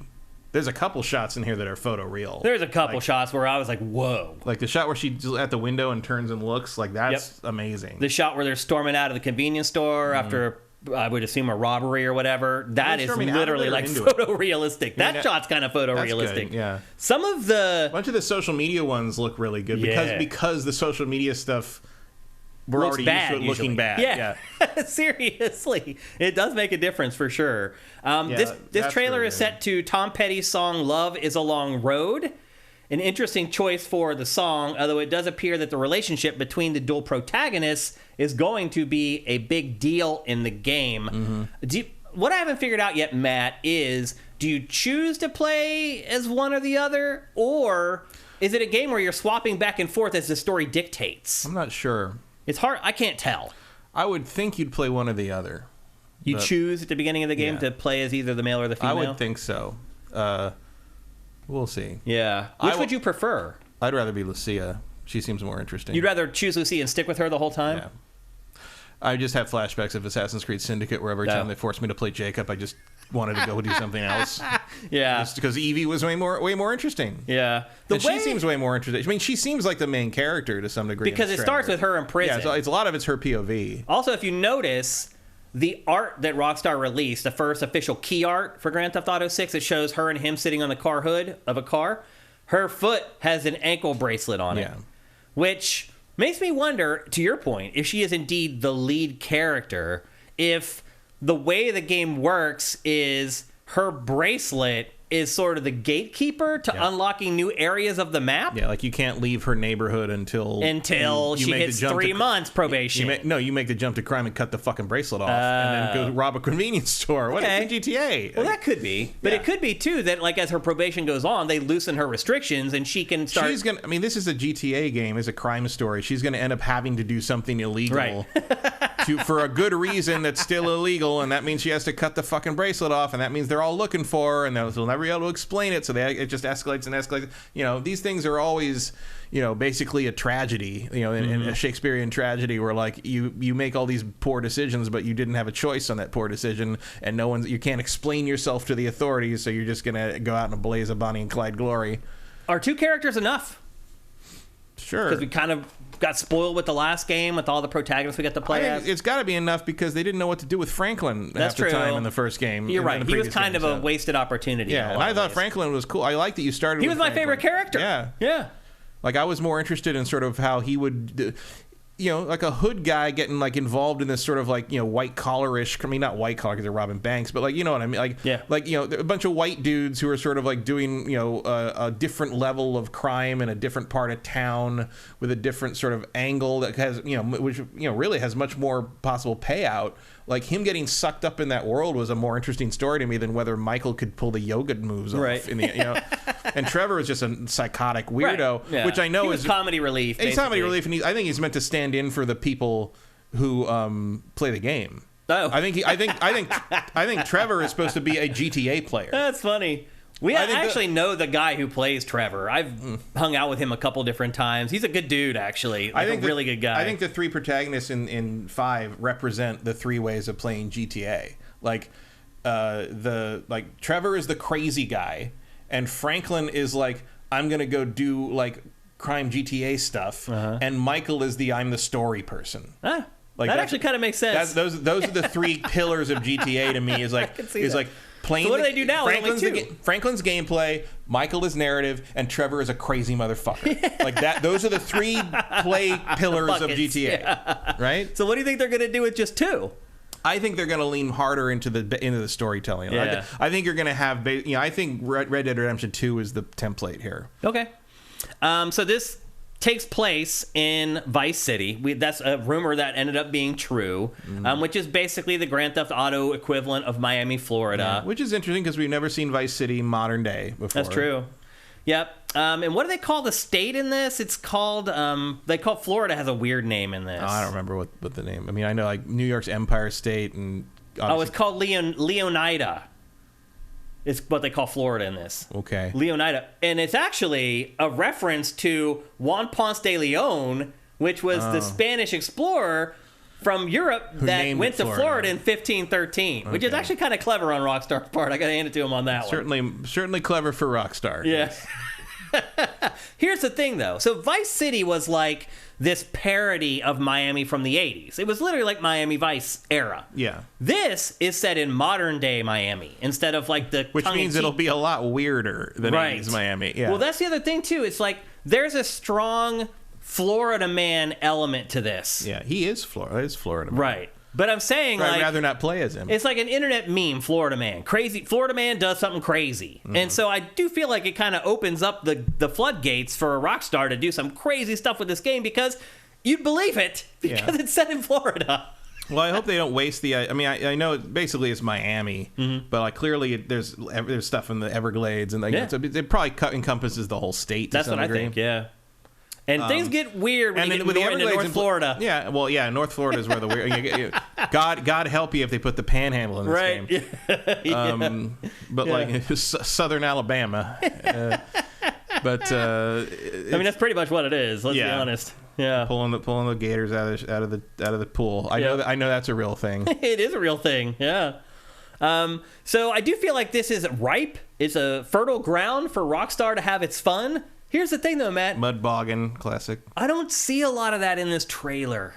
Well, yeah, because it's a teaser trailer that's introducing you to the narrative in the world. Yeah, the characters, the narrative in the world, but the game's over a year out. Like you're gonna get fed breadcrumbs for the next 6 months if you're lucky. Oh yeah, like one every 3 months. They aren't gonna talk about gameplay systems until the end. Yeah, until like next fall. That's how it worked with Red Dead. Yeah, like we didn't see it. Like the very last trailer. Remember how they did those very like sterile, weird trailers for Red Dead Redemption, where it was almost like a college course where you're sitting there, and next we have the rifle. The rifle is a flintlock. You're just like, dude, this is a Rockstar game. Let's have some fun with this. Like, what are you doing? It'll be interesting to see the marketing push that they have for this, how they're going to do it, if they'll try to do it like they did with Red Dead Redemption 2, which I thought was awful and boring. obviously didn't hurt the sales ultimately. It didn't matter. It really didn't make any difference. Here's a quote directly from Rockstar about this. They did release a press release yesterday after the leaks and everything.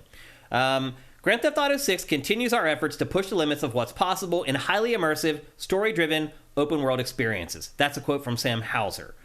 He continues, we're thrilled to be able to share this new vision with players everywhere. And then Take-Two kind of chimed in, and it said Grand Theft Auto 6 heads to the state of Leonida, home to the neon-soaked streets of Vice City and beyond, which is the important part, in the biggest, most immersive evolution of the Grand Theft Auto series yet. To me, this first teaser trailer, the fact that it has so much of the TikTok, influencer, social media stuff, that to me feels like Rockstar is trying to tell us something. Like, it's going to be a big part of the game. How do you think they might realize that in the context of gameplay and the game's design? Oh, I don't think they will. You don't think there'll be some kind of thing where you're like a criminal out on the loose, you're Lucia, you cut the band off on TikTok, everyone's like, go Lucia! And it turns into this weird thing where you're uploading your exploits on some social media app and you're getting likes and you become this like celebrity thing. You don't think it could be something like that? No, I think the social media stuff is going to be the equivalent of the radio on the old ones. Oh, okay. Interesting. That's going to be where the satire is going to be, where the so you have your cell is. phone kind of up on the dashboard of the car and you're seeing the stuff on your phone? Something like that, or it's just something you can look at when you want to, or it's going to be, I'm sure it'll be integrated in the narrative because like social media is how the information or misinformation gets disseminated now. Yeah. I would be surprised if you're, free to make whatever. I'm sure they'll, it looks like TikTok essentially. And I'm sure they'll call it Dick Cock or something very clever. Of course. But it's like, I'm just looking for clues in any of these clips here. I just think this is stuff that like you can. I think this is equivalent of like looking at the internet stuff on the old ones or whatever. I don't think this is going to be integral to gameplay. I think this is going to be where the flavor is, so to speak. There's some flavor for you. Good choice for the image when I said that. And there's the takeover, which happened literally right next door to my apartment complex, at least once a month. They take over the intersection.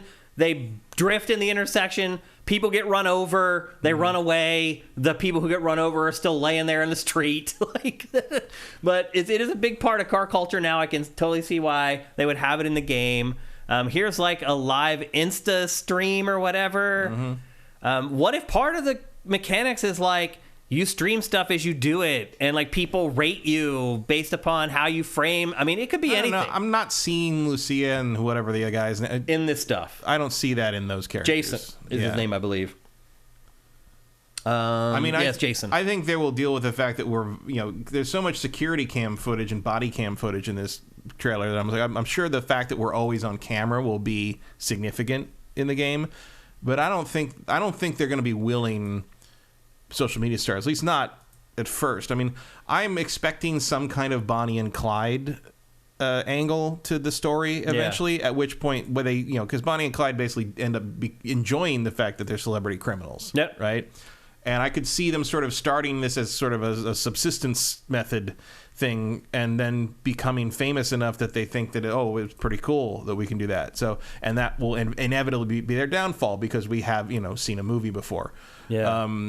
That shot looks hyper realistic. Yeah, that looks the lighting looks and really everything. good. I mean, it literally looks like you shot it on your cell phone, and it's real. Because it's not easy to make something look shitty the right way. It looks shitty in lighting. Social media phone footage. Like that's actually a really impressive lighting achievement right there. Some clips of this remind me, and I mentioned this before we started recording today. There's that shot of Lucia you were talking about. No, I'm talking about the one where she's still in the prison van or something. It's early on where she's with the window and there's people on the other side. No, I know what you're talking about. She turns towards the camera. Yeah, and you can see the prison through the glass. Yeah, that might be the best looking shot in this trailer in terms of like photorealism to me. Like that if you showed me that real quick, I might not know that's a video game. Yeah. There's a lot of that game that I was talking about before. What was it called? Do you remember? It was like it was hyper realistic, had really flat lighting. You went into this like concrete building. That shot. I think that looks amazing. Yeah. It does look amazing. I guess she's in the therapist room in that, or the administrator's room. Yeah, the lighting in some of the clips in this are like that one game where people thought it was fake and it was like really like cell cam footage or whatever. I don't know if it had a name. It was that body cam, basically where you're a cop and you bust into an abandoned building and chased homeless people around. Yeah. But I said that to some of my friends and they did not believe me that was a game. There are a few shots in this that look like that. Like the shot where they're rushing out of the convenience store. Like that shot to me is probably the most realistic looking. Yeah. I keep missing it for some reason when I scan through this stuff. But yeah, there's something about that lighting. It almost makes it just like a viral webcam, cell phone style video or whatever. At the That same looks time, really good. I mean, the group stuff, the big like wide things look really. I mean, the sense of how little is repeated. Yeah. And the variety of pedestrian and traffic. And I mean, who knows if that will still be intact when it's running in real time on your console or whatever. Yeah. And has to load everything in. But like, and I like the alligator walking into the convenience store. Like that's cool. I mean, I hope that they, like there is an element of like, how the wildlife being integrated into things in Red Dead Redemption was kind of part of life. Yeah. And I know that's sort of part of life in Florida as well. Like I hope like there's random fucking gators on the side of the road. There it is. This is a shot that looks crazy realistic to me. I wish I could get it so it doesn't look blurry. And I have a friend who they were going to a funeral and they were late to the funeral because there was an alligator laid across the road and there's nothing you can do. Yeah. What are you going to do? You're not going the 9-foot alligator laying across the road and it's taking up both lanes. If it's going to break your car if you try to run her over. So you just have to wait for the alligator to move. Do you think, you would not wait for the alligator to move in GTA 6, I would think. Do you think this clip is showing you that there's going to be sex in the game? Yeah. I mean, it looks like there's sex here. Yeah. That shot also looks pretty realistic, by the way. Well, that's the other interesting question is like, I mean, you've already got people like freaking out that they might have to play a girl. I'm just like, are you going to be very careful to switch back to Jason before the sex scene? Or like, what is like, how are you going to do that? Like, well, their little brains just get tied up in a knot and it just runs out of their ears. And then all the people running around going about, it's the first female protagonist. No, it's not. There were female protagonists in the first GTA. I mean, it didn't matter because they weren't characters really, but that's happened before. Well, it's the first playable female character, right? No, you could play the GTA 1. You picked an avatar. There were 4 female avatars. That's right. Yeah. I feel like Rockstar is even pushing that for some reason. First female. I mean, it's the first like narrative related female protagonist. I mean, it's like, but interesting. Sure. I mean, but you've been able to play as girls, but you can play as a girl in GTA Online whenever you want. Yeah. And Red Dead Redemption. Yeah, that's true. Yep. So this game is coming in 2025. They have not given us a date at all. When are you thinking? Q1. You think Q1? I mean, that was that leak. It was coming fiscal year whatever, and that points to Q1 2025. So, and that's a pretty good time for them traditionally. It is, yeah. I think that makes sense. it's been so long in making. I just feel like there's going to be at least one more delay somehow. I don't know. I mean, they usually hit once they finally announce once a date. They start it, they know where they're at. Like they're pretty good about knowing where they're going to land. My hope is that they're polishing it now. Like already they're in the polish stage and it's feature complete and they're just polishing that sucker for the next 18 months until it's buffed to a fine sheen. That's my hope anyway. Matt, anything that you saw in this that sent up any red flags for you that maybe you were disappointed by or surprised by? I mean, other than I don't think Vice City is that exciting a place to choose. I mean, it looks like they're going to expand it out. I wish we could go somewhere new in that world. I certainly enjoyed seeing San Andreas again. I don't care for Liberty City because I feel like New York is overdone. Just in general, not just in GTA. I've been to New York enough times in reality, in games, in movies. Like we're good. I wish we could do somewhere else other than the same 3 cities we've been to for the last 25 years. Now, granted, again, it is a different time period, but geographically, it hasn't changed that much since the 80s. It's still Miami, so I hear you. And I understand the temptation to fuck with Florida right now. I mean, obviously, for obvious reasons, and they're an easy target. Satire. I mean, they're the heart of the most virulent and disgusting right wing behavior and governance that we have right now. I mean, you could play with that a lot for sure. I mean, if they have a DeSantis equivalent in this game, like buckle your seatbelt. Look out! Yeah. Those people are gonna be complaining about a lot more than playing as a woman. I'll tell you that much. Yeah. I guess the one thing are they gonna deal with like Mar-a-Lago? Is there going to be a Trump? Because there was a Trump equivalent in GTA 3. You're right. I don't remember his name. Yeah. But you know who I'm talking. No, you got missions it was from a caricature. Yeah. Yeah. That got to be tempting. Yeah. If you're those guys. We'll see.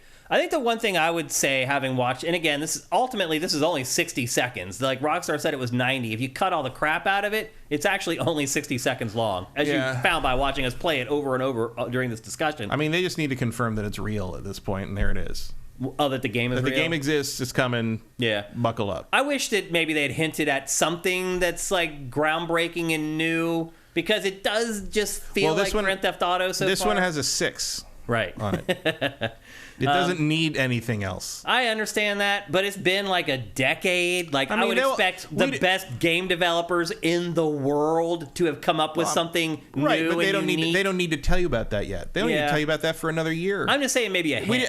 No. Because the thing was, like, if you read like the articles or watch the videos that are like the frame by frame, and there's nothing in this. No, there's nothing to talk about. It's pretty. These are your characters. This is where it's set. Here's what you can expect. Yeah, the only hint really is the TikTok social media stuff to anything that might be a little bit different from prior games. And that's really, I mean, that's always been there. There's always been email stuff. Right. There's always been cell phone stuff. There's always technology-based. I mean, just it's a TikTok way of saying, come bowling with me, cousin. It's like, it's just... It's always been it's a method of delivering the satire that people recognize in modern society, and it didn't really exist when they made the last one. That's all that is. Well, I am hoping that ultimately, before this game is released... we didn't know anything about a lot of the gameplay mechanics of 5 until like 2-3 months before they really... I mean, to be fair, there weren't really any new gameplay mechanics. No, there was a little stripped down. I mean, they kind of fixed the aiming a little bit, but... I mean, otherwise, it kind of just played like 4. I mean, right, but there was a bunch of, there's the heists and stuff. I mean, I'm not saying they capitalized on them, they cut them out and they put them in the online game, which you can go. That's the other thing we haven't seen yet. Like Grand Theft Auto. Yeah, what'll be the online element to it? Yeah. Like, what's that going to be? Because clearly that's going to be a big deal, a big chunk of it. But it's like, we didn't know about the character switching. We didn't know about how, the size of the world and where you could go. We didn't know about the the various mini. I mean, again, I think GTA 5. I mean, but you do kind of know. You just know it's going to be bigger. Somewhat, than the last game. But GTA 5, like, we didn't know much about kind of the integral things about how. I mean, the thing about GTA 5 was it didn't have a lot of new. It felt a little stripped down in a weird way. Not necessarily in comparison to GTA 4, but in terms of Red Dead Redemption 2, in comparison, has so many different things to do. Mm-hmm. And part of that's the setting gives you a little more flexibility in that. But like, what are we going to do in this? What's the different one in this one? Like, why is that apartment building so carefully modeled for something that you're probably never going to look up at? Mm-hmm. Are you going to be able to go in a lot of buildings, or is there a little more interior life here? Yeah. There's a lot of questions. But again, if those are the improvements, I will be disappointed, is what I'm getting at. Well, like, I expect something. Well, prepare to be disappointed. I mean, maybe I will be. It's Rockstar. But I'm just saying, if these guys are really the best developers in the world, as a lot of people seem to believe that they are, there should be something more than that in this game after 11 years of development. Like, aim a little higher, bro. Like, they made the best-selling game of all time. They don't. I mean, I get that. It ain't broke. Like, I don't feel like that's Rockstar's ideal, though. Like, I don't think that they're like, this is good enough. Like, I don't think that's Rockstar's MO. Rockstar's always been that. They've always been that. I don't know. I'm hoping for more. Vice City? The first Vice City was literally a fucking mod for 3. Yeah, but then you get to San Andreas, and there's like crazy innovation. In fact, so innovative that like they ended up removing a lot of that stuff in 4. Yeah. And then what? They've never really gotten as ambitious as San Andreas again. It's time, and that's why San Andreas is my favorite one. Yeah, I think a lot of people agree with you. And some of that was just like, hey, he can hop over a fence now. Yeah. Like like that. But it's also like if you ate too much, your character got big, you could work out and lose the weight. Like that type of stuff. Like bring it back and then some is what I'm saying. And I'm saying they're not gonna. You probably won't. It's not going to be that. But that won't keep me from being disappointed. I think in the end, this will be more stripped down in terms of what you can do in the world than Red Dead Redemption 2. I also fear that without Dan there, that the writing could suffer. Here's the other thing. Like, I didn't see a whole lot of funny in this. Well, they choose their tone. I mean, go look at the original GTA 5 trailer. There's not any funny in there, really. Yeah, I don't even remember. I mean, the funny in this is like people shaking their ass, or like the weirdos on the TikTok shots, and the stuff that appeals to like 11-year-old boys. Yeah, I mean that's GTA. It kind of is. I mean, their sense of humor hasn't evolved since GTA 3. I would agree with that. Yep. And now that Dan's not there, maybe it'll be better. Maybe it'll be improved. Like, I mean, that's what I'm hoping, but I'm prepared to be disappointed. I just hope I hope they kind of step away from that stupid like South Park philosophy of like, we make fun of everyone so we can make fun of we can no, not me, but it's like we make fun of everything, so that means it's okay when we punch down, right? You know, which I don't think that tracks. That's not I think that accurate. may be gone. Yeah, in like this one. maybe we can not like make fun of the Pulse nightclub shooting or something. Yeah. Which I wouldn't put past like Rockstar of 10 years ago. I don't know. I don't think they go that far. I think they would. Really? I 100% think they would, because they think it's edgy and it's going to get talked about. It's going to be their no Russian thing. I think that may be a stretch too far even for Rockstar. I do not think it is. I give them a little bit more credit. Again, I kind of know the people. Drive by the trans people outside the nightclubs in GTA 5 and tell me that again. No, you're right. Like, no, they didn't care. But times have changed, and maybe Rockstar will too. We'll see. But I guess overall, I'm excited for it. That looks really good too, when they're running by the gas station. Yeah. I'm excited for it, but if you had asked me before I saw the trailer how excited I would be, I would thought I was going to be more excited than I am. I guess it really just does feel like new characters, old setting, same GTA. Yeah. I mean, that's exactly what I expected, so I'm not disappointed, but I'm not saying I'm particularly excited either. Yeah. Also, I realize a lot of people, that may be exactly what they want. Yeah, it probably is. I mean, I would like to see more interesting ways to interact with the world, too. I just don't think they're going to be in here. Yeah. I just don't think it's happening. At the very least, I think you're going to see sort of adapted gameplay ideas from Red Dead 2. I'll say one thing, too. Like, there'll be hunting in the game. Yeah. Like, bringing gator skins back to people or some shit. You know, like things like that. Yeah. But I don't think you're going to see a lot of, like, oh my god, I've never seen that gameplay mechanic before. Yeah. Just because of who they are. Well, Rockstar never particularly innovates with gameplay mechanics anyway. No, I mean, usually Rockstar is behind the curve. How many games mechanics. did it take for them to give us actual aiming? Yeah. I mean, most people still hate the way the cars feel in Grand Theft Auto. I'm used to them, and I'm okay with it, but a lot of people are like, these cars control like crap. Yeah, well, that's why you got to find the cars that you like. Right. You know? Yeah. And it's funny, you know, I know people hate the way the cars control in 4, but the GTA 4's driving model is probably the most realistic driving model in the series, which is probably why people don't like it very much. Maybe you're right. Because it doesn't let you do the crazy shit. But the thing is, you can't really do the same crazy shit in 4 because you're in Manhattan. Right. You know? So tight and compact. Like you want to, you know, 5 loosened that up and made it a little more arcadey because you want that because you're out in the middle of the road, in the middle of the desert, like jumping off stuff and doing, you know, Trevor's got to fly. Yeah. You know? But like this, we'll see. I mean, it's kind of a halfway point because it's like, you know, obviously you've got the bayou and things like that, but also like, you know, Miami you're on pretty ribbons of traffic. So yeah. It's I don't know how that's gonna go. I do think that I do like how the water looks. Yeah, I thought the water looks very nice, and I think graphically it looks great. I think I hope the boats control better than most all the vehicles. I hope control than most better. other games. I mean, most games have not figured out the boat thing. Let's be honest. Even though Wave Race kind of figured it out a long time ago. Yeah, but Wave Race was using physics in a way that just isn't modeled in these games. Because they really can't. If you're talking about something like boats and like, say, you know, I'm trying to think of the open world crime games that had a lot of boats, like, you know, like Just Cause and Far Cry. Far Cry. The last Far Cry has boats. There's a lot of boats. Yeah, there's a fair amount of boats in that. Mafia 3. What was the other one? Sleeping Dogs. The boats in that suck. Yeah, that's one of the few real weaknesses of Sleeping Dogs is the boat combat. Craig Slugga says making fun of Hicks is punching down. Yeah, I mean, if with no context around it, yeah. I mean, most of you're just talking about, like, you know, low income people trying to live their lives, yeah. Like there's like, what is the guy who's basically naked watering his lawn doing wrong? Nothing. Well, he's exposing himself to young children. He's wearing a Speedo, but like, oh, he is. I think he's wearing a Speedo. I didn't notice that. One thing I will say though is a lot of people learned a valuable lesson yesterday. All the people who were looking at the development footage of this game and talking about how it's going to look terrible and the game looks awful, GTA's jumped the shark. Do you see now? Do you see it now? That's how game development works. That's how every game looks in development.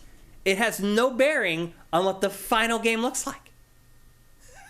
It's really, I don't know how so many people in the information age that we have today, where you literally can learn anything that you want, weren't aware that that's how every game looks when it's in development. But now you know, now you understand, now you know. And ultimately, I mean, this is probably the best looking, if that is indeed running on a console, that's probably the best looking console game I've ever seen. Mm-hmm. Yeah. I mean, Spider-Man 2's up there. Yeah. We'll have to see what, but again, this is going to be a year and change after that. It better look better than Spider-Man. It should. Yep.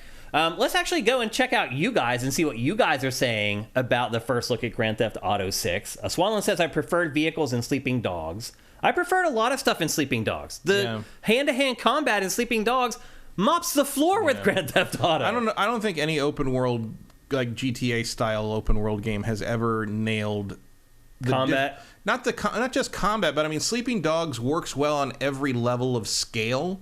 Like it works well on foot fighting guys hand to hand. It works well shooting down things. It works well as, you know, car combat. It works well like flying stuff. Like Sleeping Dogs feels very complete from both down to the microscopic to the macroscopic level. Yeah. And like very few games pull that off. Like Saints Row maybe comes close in a couple entries, but a lot of like Saints Row 3 maybe, but like in general, like I don't know if anyone's done it better than Sleeping Dogs in the sense that you can drive around and shoot stuff and blow stuff up and do all these crazy things, but also when you get in a one-on-one fight with a guy, it feels like it could be its own game. Yeah, and like that's plus the environmental super stuff in the combat where you can slam people into stuff and like pick up. Yeah, it's great.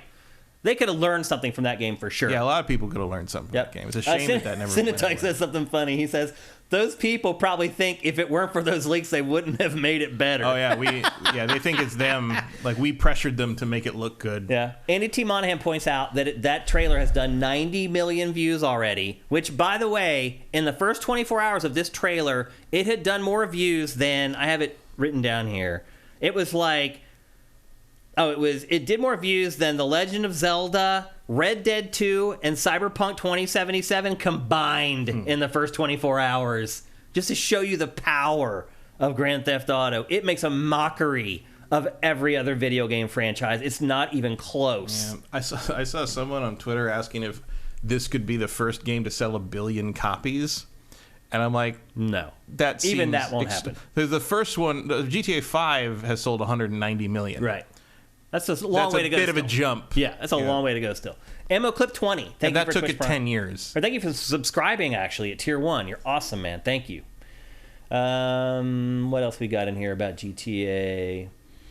Big Dave Lazar. There's always something more. These questions are asked every time. Can Rockstar add anything new? And they always seem to be a step ahead of the other open world games. I don't really feel agree that way. I mean, I think they are in graphical fidelity and like kind of simulation wise, but in terms of what you can do in them, they always feel a little sterile compared to a lot of the competition. Yeah. At least in the past.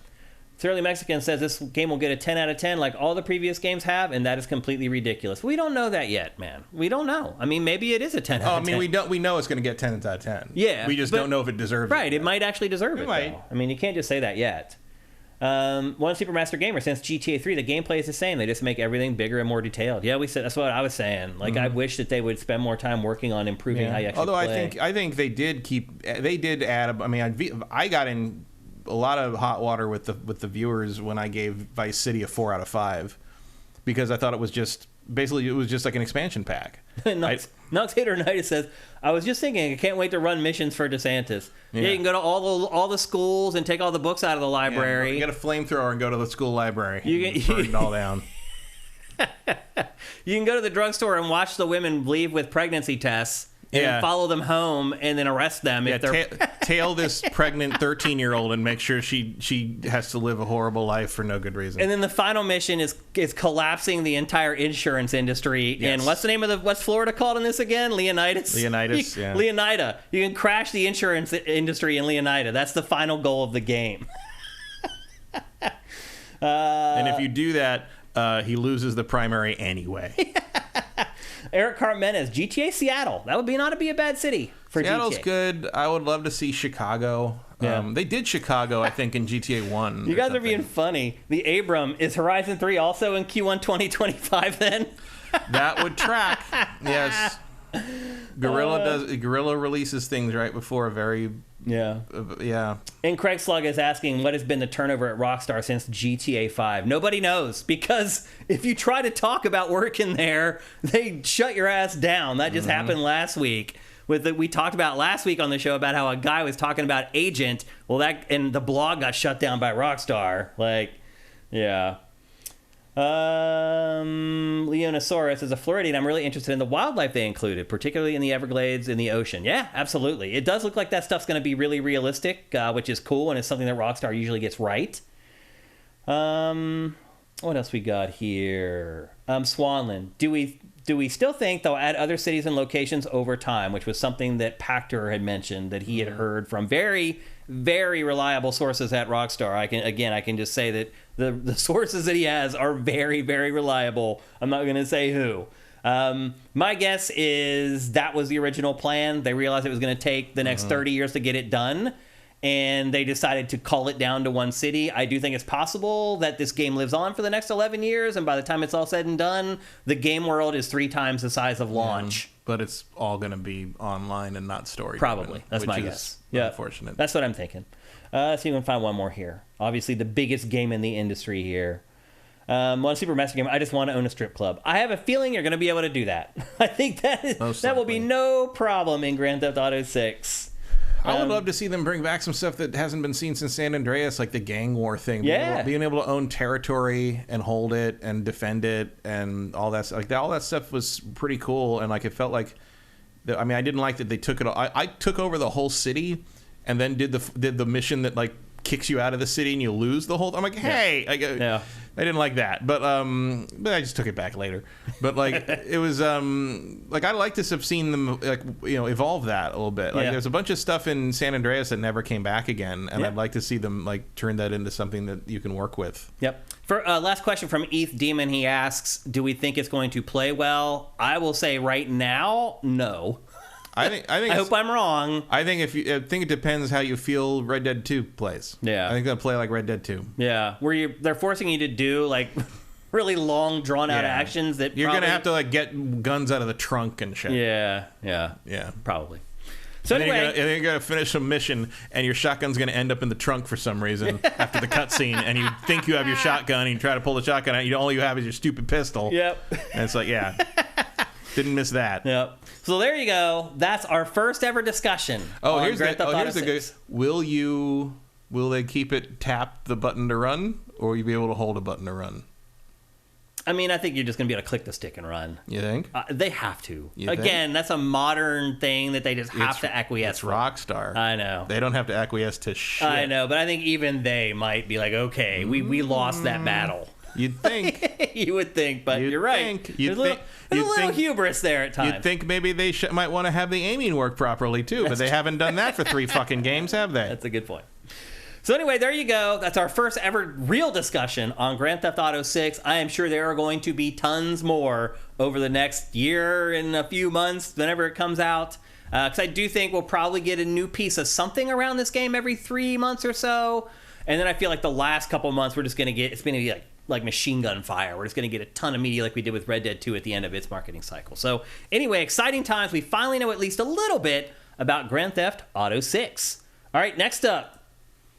The other big event from this week was a showcase for certain definitions of big. Oh, yeah. Well, I mean, I'm into it because I like Dragon's Dogma a lot, but it's like this being paired with GTA 6 is very funny. It's David and Goliath, basically. Yeah. And that game is Dragon's Dogma 2. Capcom did a big blowout of the game this week because it's coming out March 22nd, early next year. So Capcom is now in that mode I just talked about for Grand Theft Auto 6, where we're going to start getting lots of media. Well, they did a huge blowout. It's like a half hour long of the game. And we're just going to give you kind of the Crib Notes version of what they talked about and what they showed off. Dragon's Dogma is an open world action RPG. The big twist for this franchise is that you have these things called pawns. And they're basically just AI controlled, well, not completely AI controlled, but CPU controlled partners that go around with you in the world, but they're much more than that. In a lot of cases, they're kind of proactive. They can lead you to the next mission objective. They can lead you to loot caches. If they've done them before. Right. That's the thing, is you can send them out to be in other people's games, and if they do a quest you haven't done while they're out there, and they come back and you do that quest, they can help you with that quest because they've seen it before. Right. Which is an interesting way. And you get you get money and experience and stuff for them going out and earning it and they come back and give it to you and stuff. It's a cool system. Yep. And it kind of makes it feel like a party RPG, and even though it's not. So you have different classes. You can have like a full party of whatever, and so it frees you up to play whatever class you want, regardless of how solo capable that class is. Yeah, because the pawns have their own attributes. Some of them are like pathfinders, and they're the ones who will go out and scout for you. and or will lead you to objectives, to weapons caches, etc., like we were talking about. Some of them are like translators. So there are elves in this game, and if you don't have a pawn that can translate, they speak in Elven, and you can't understand what they're saying until you have a pawn that can translate for you. Although I'm sure you can learn Elvish at some point. Probably. Yeah. Like that, you can do almost anything you want in this game, in the previous game, and I'm sure they're leaning on that in this. Well, you just saw right there. I'm going to just rewind it very briefly here if I can. And I can't. Yeah, there we go. So one of the new angles for this is that while you've always been asked to climb creatures to attack their weak spots and kill them, they were never Shadow of the Colossus sized creatures. That's the difference in this one. So you can see right there, that creature you're going to have to fight and kill in this game. And that gives it definitely more of a Shadow of the Colossus type flavor angle to it than the prior games had. Which makes me hope they've improved the climbing, because I didn't actually do a lot of that in the first game. Oh, you didn't? No, I tended to play Magic and range because I thought the melee combat kind of sucked. Yeah. It's very janky, and climbing things is very weird. And you can kind of see already the combat in this looks the same. Yeah, there's not a lot of difference in what I'm seeing in most of the footage here. The climbing in the first one, the problem was partly that like you didn't always go the direction you wanted to go. It was it felt like it was tacked on a little bit. Yep. And hopefully, knowing they were going to do that from the beginning, they've found a way to make it a little better. Yeah. Yep. We also learned the plot of the game finally, and it's not just some of the stuff we've been talking about that looks the same. A lot of this game looks the same, and the reason it does is because it is actually set in the same area, except you're in a parallel world. So it's almost like a metaverse thing where actually, geographically, it's the same area that you played in the first game. However, technically, you're in a parallel world. Now, to be fair, the multiverse thing, it was established in the first game. It's true. So that they didn't steal that from Marvel. They had that going. Yep. That's where the pawns come from. They come from other worlds. Yeah. And basically, this world is split up into kind of two different nations. There's the human nation, and then there's the beast nation. And there's words for it. Vermund is the human nation, and Beastren or Batal is the Beastren nation. And basically, the objective of the game is you are trying to take the human throne. That's basically your goal throughout the game. Someone has taken control of it. They're kind of running the nation into the ground. You want to ascend to the throne and take it over and make everything better. That is basically the gist of the plot in this game. It is built on a seamless open world. Did the first game have loading, or was it all open world? I can't remember. I believe it was open world. Yeah, I thought so. There might have been loading when you go into like settlements. Yeah. But mainly it was if you could run through the whole world and avoid the settlements and go seamlessly. Yeah, it was a real open world. Like because like the cities and the settlements were treated as different things because you couldn't have your weapon out or anything like that. Yeah. So yeah, I believe you had to load when you went into the villages and city. Okay. But I think the rest of the world was seamless. Okay. So this is 100% seamless open world. There's no loading anywhere at all in the game, obviously with technical advancements in console games over the last 10 years. The combat is basically unchanged from the first game, Matt. You will not be happy to know. I mean, I even recognize some of the idle animations here. Yeah. I feel like there's a lot of that in this. I wonder how much was recycled from the online game. Exactly. That's really what I'm starting to wonder. The combat in the game, there's one button for weak attacks, there's one button for heavy attacks. If you hold down the left shoulder button, you can choose from a series of 4 attacks or spells for quick access. And then the right shoulder button lets you choose your vocation, your vocation-specific activity. I think that is new to the combat. I don't think that was in the first one.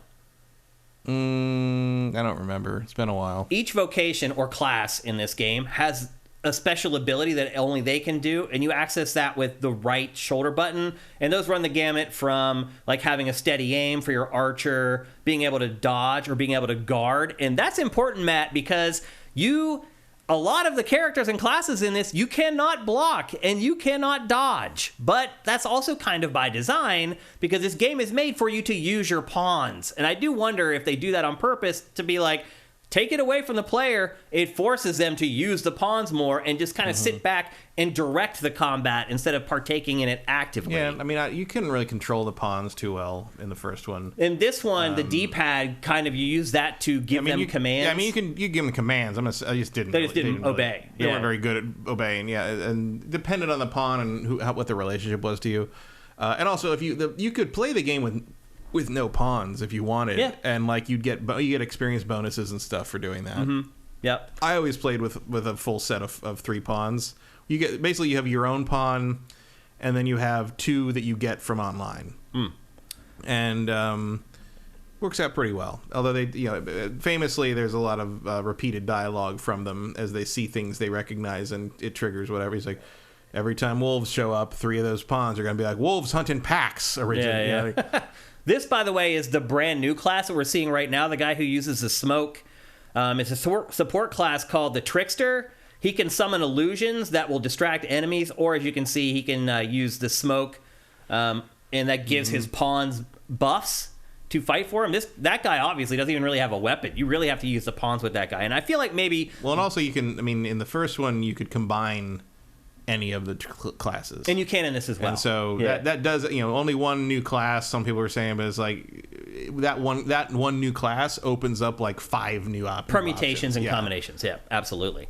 So again, there's no lock on for melee. There's no dodge or parry unless you get them as part of your class abilities, which may be something that catches people off guard when they go to play it, for sure. I mean, the classes were always very... I mean, if you were a mage in the first game, like, you were defenseless. Like, you could little dodge out of the way a little bit, but mostly, like, if something got to you, you were done. Yep. And but you could call down meteors from the sky. Like, it's like the magic in the first Dragon's Dogma. I don't know if I've ever felt that powerful playing a sorcerer or a mage of any kind. Like, it's just, and you see it here, right here, But like you're calling in tornadoes and shit, and catches the griffin or whatever, and it just like spins it around.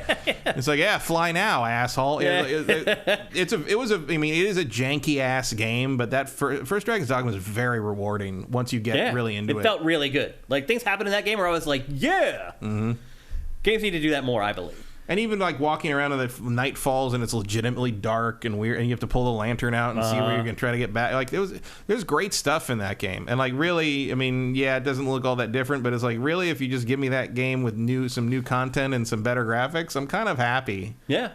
The other thing about the pawns too is that you can download pawns from other people. You can go on the network and you can download pawns that you can then take into battle with you. And you're hoping you upload your pawns, you hope people take them out with them and they learn stuff and they come back to you. And as Matt said earlier, they've kind of learned mission objectives and where things are. They can then lead you to those things. It's a really cool system that no other game has. And either you're going to love it or you might hate it, because again, you do feel a little bit detached from combat at times in this franchise. Yeah, especially, I mean, if you're playing an archer or a mage, they are basically your frontline screen. Yeah, and I mean, look, which is weird for a game. Like, usually they're the backline guys. An arcane archer in this game is probably in the first game was the best. I mean, you could solo the game with an arcane archer. Yeah. Once you had your levels up. Yep. But until then, you were very dependent on these guys to block, run interference for you. Yeah. But as you've seen, again, it's different. Like, I can't think of it. It feels like nothing else like it feels like a pretty good adaptation of the turn-based RPG system, where people in the back were doing distance damage and were more vulnerable, and the people in the front were trying to like tank. Yeah. Like it all pretty much worked. Yeah. And the climbing part, as we said, is a part of the whole game. Like, you climb over the creatures, you attack their weak points, and then that drops them. Even normal rank and file enemies, you can weaken them down to the point where they collapse, and then you can perform a finisher. And I don't think that was in the first game. I think that's new. Yeah. And so there's finishers in this game, which gives the combat a little bit more of a dramatic flair to it. But I guess what I would say most of all is I watched this entire presentation, and Matt, I really struggled to find anything new.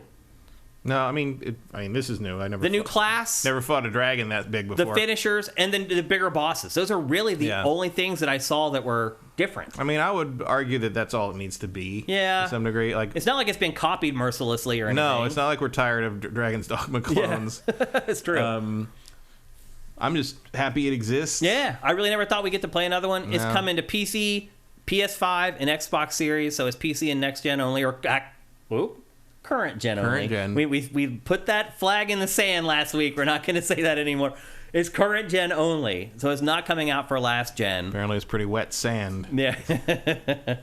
And again, it is coming out on March 22nd, 2024, so no long to wait. So we'll probably be talking about this game in the not too distant future. I would not be surprised, Matt, if this eventually gets a demo. Because the franchise has been gone for so long. It's so different from other games. They need to turn people onto it. So I would not be surprised if we all get to play this before it actually comes out. And if that's the case, we'll probably preview it one more time on GameFace before we tackle the review. Yeah, so. I mean, this cutscene is almost exactly the same as the fight with the dragon on the beach in the first one. I know. Like the girl, I felt like that about this whole The girl you like presentation. is about to be attacked, so you run in and stop. Now that I'm sure the dragon will eat your heart, and then you become the Arisen. Yeah. I mean, it is an alternate world. It's a parallel world. Yep. That's, again, we talked about Alan Wake 2, like the is it real or is it not plot device, and how I think it's cheap, and I hate it. I hate that, too. That's another cheap plot device that games, TV shows, and movies use, and I'm like, that's kind of the easy way out. But I like multiverse stuff when it's done well. Yeah. But like anything... It's not done well often enough.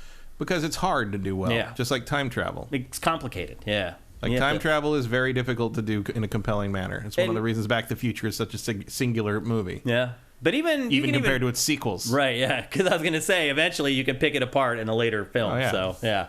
But anyway, there you go. That's Dragon's Dogma 2. Again, it's coming March 22nd for PC, PS5, and Xbox Series. All right. Let's move on. We're going to talk next about a game that I've been struggling through for the last week. In addition to playing Avatar, I've also been playing Dragon Quest Monsters: The Dark Prince. And you may be sitting there... I don't even know what this is. Exactly. You may be sitting there right now saying, what the hell is this, Shane? Where did this game come from? And the reason you're asking that is because there is still not a single review for this game online. It's a Square Enix game. Obviously, it's a Dragon Quest game. I got review code for this the day before it launched. That never happens with Square Enix. I get all their code like 2 weeks early. There is not a single real review of this game online. I'm about to deliver it right now live on GameFace. It is a Switch exclusive. There has not been a Dragon Quest Monsters game in 11 years, Matt. Have you played Dragon Quest Monsters before? I don't remember. I never had until this one. What is it like? It's Pokemon. Pokemon, okay. It's Square Enix's take on Pokemon, But do they call them Monsties? No. They call them just monsters in this. Okay, so it's better. It's better. Yeah. It's not better than Pokemon. I don't want you guys to think that at all. In fact... No, but I mean better than... well, it's probably not better than Monster Hunter Stories. No, really. Monster Hunter Stories is better than this. Yeah, by a significant margin. And as you start watching this B-roll... several things will dawn on you. One thing that will dawn on you is why this game is worse than that game. The other thing that will dawn on you is that this game was probably originally made for the PlayStation 2. And the third thing that will dawn on you is that... it looks like a Switch to me. ...is that Pokemon is a vastly superior franchise. Those are the three things you're going to realize over the next 10 or 15 minutes as I walk you through this game. The disparity of Dragon Age's monster designs... Dragon Quest, you mean? Yeah, Dragon Quest doesn't really work when you put all those things together in a dialogue scene, I have to admit. This was work for me, people.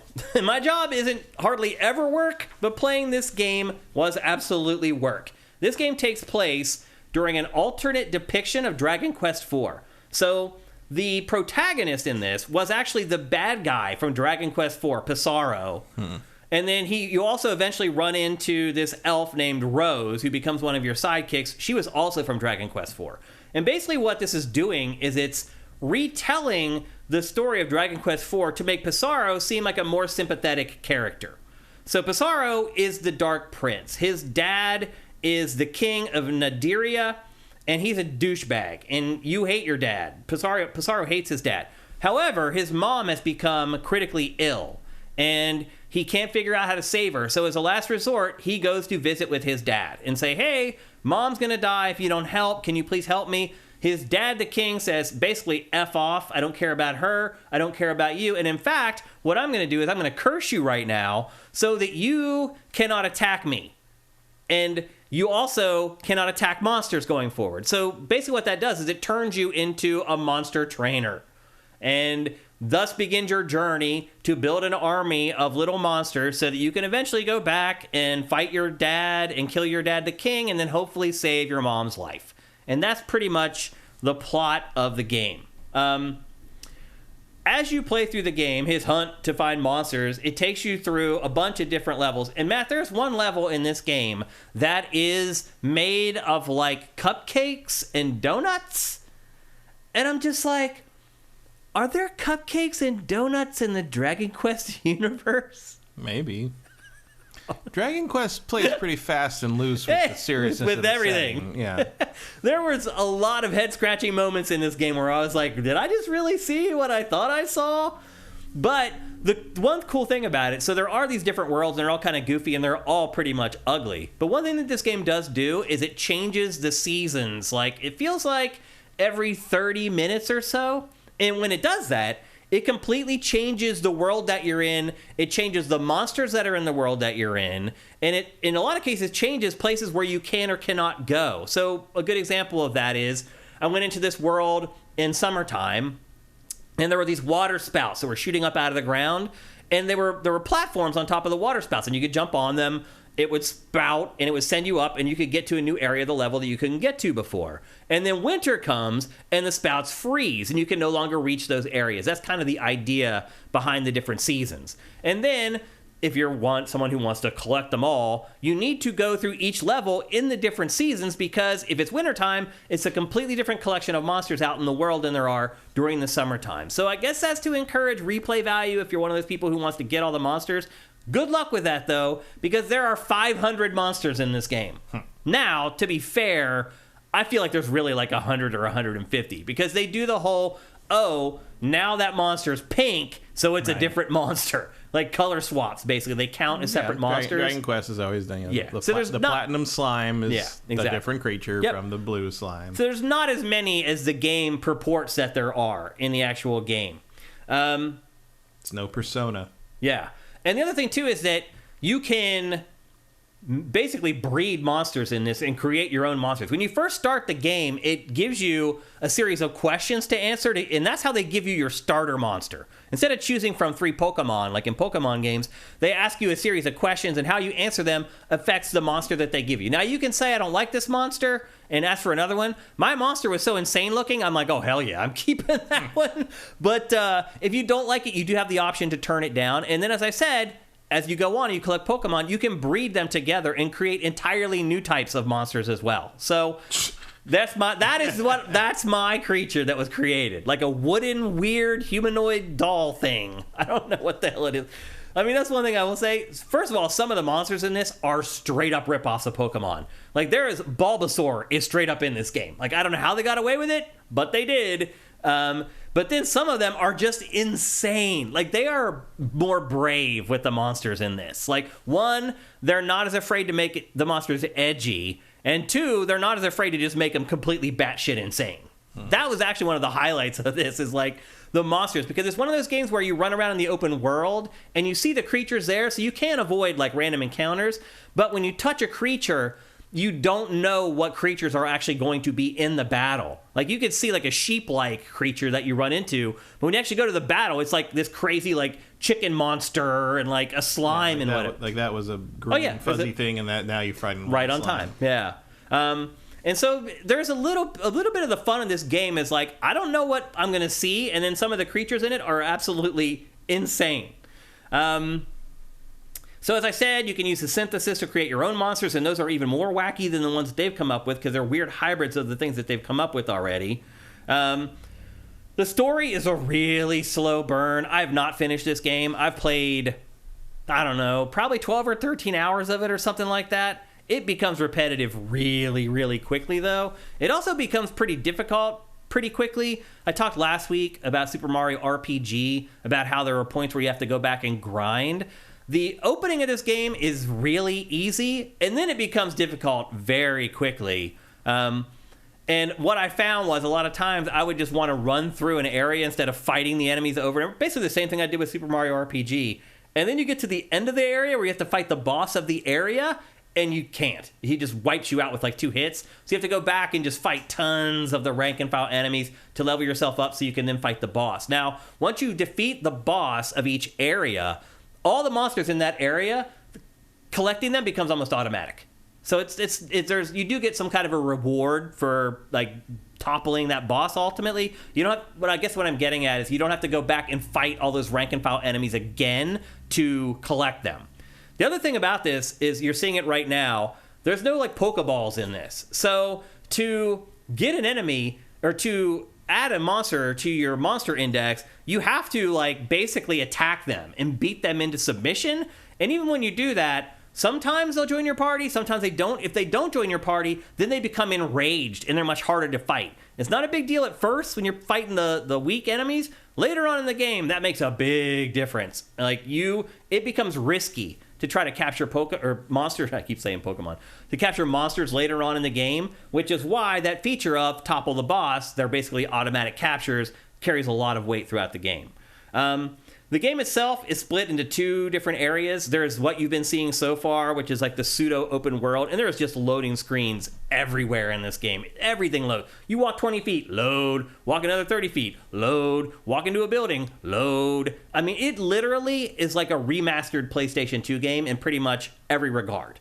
The story is long, it's drawn out, the script is wordy. Here's the problem, though. If you start skipping stuff in this, you could put yourself in a really bad position where you don't know what to do. There's no log. There's no quest log telling you what you need to do. There's no log of the conversations that you have either. So if you skip past something where they're like, you need to go here and do this, you're out of luck. There are waypoints in the game, but certain objectives they do not give you a waypoint for. And if you don't know what you're supposed to do and you didn't pay attention, you can get screwed in this game, like bad.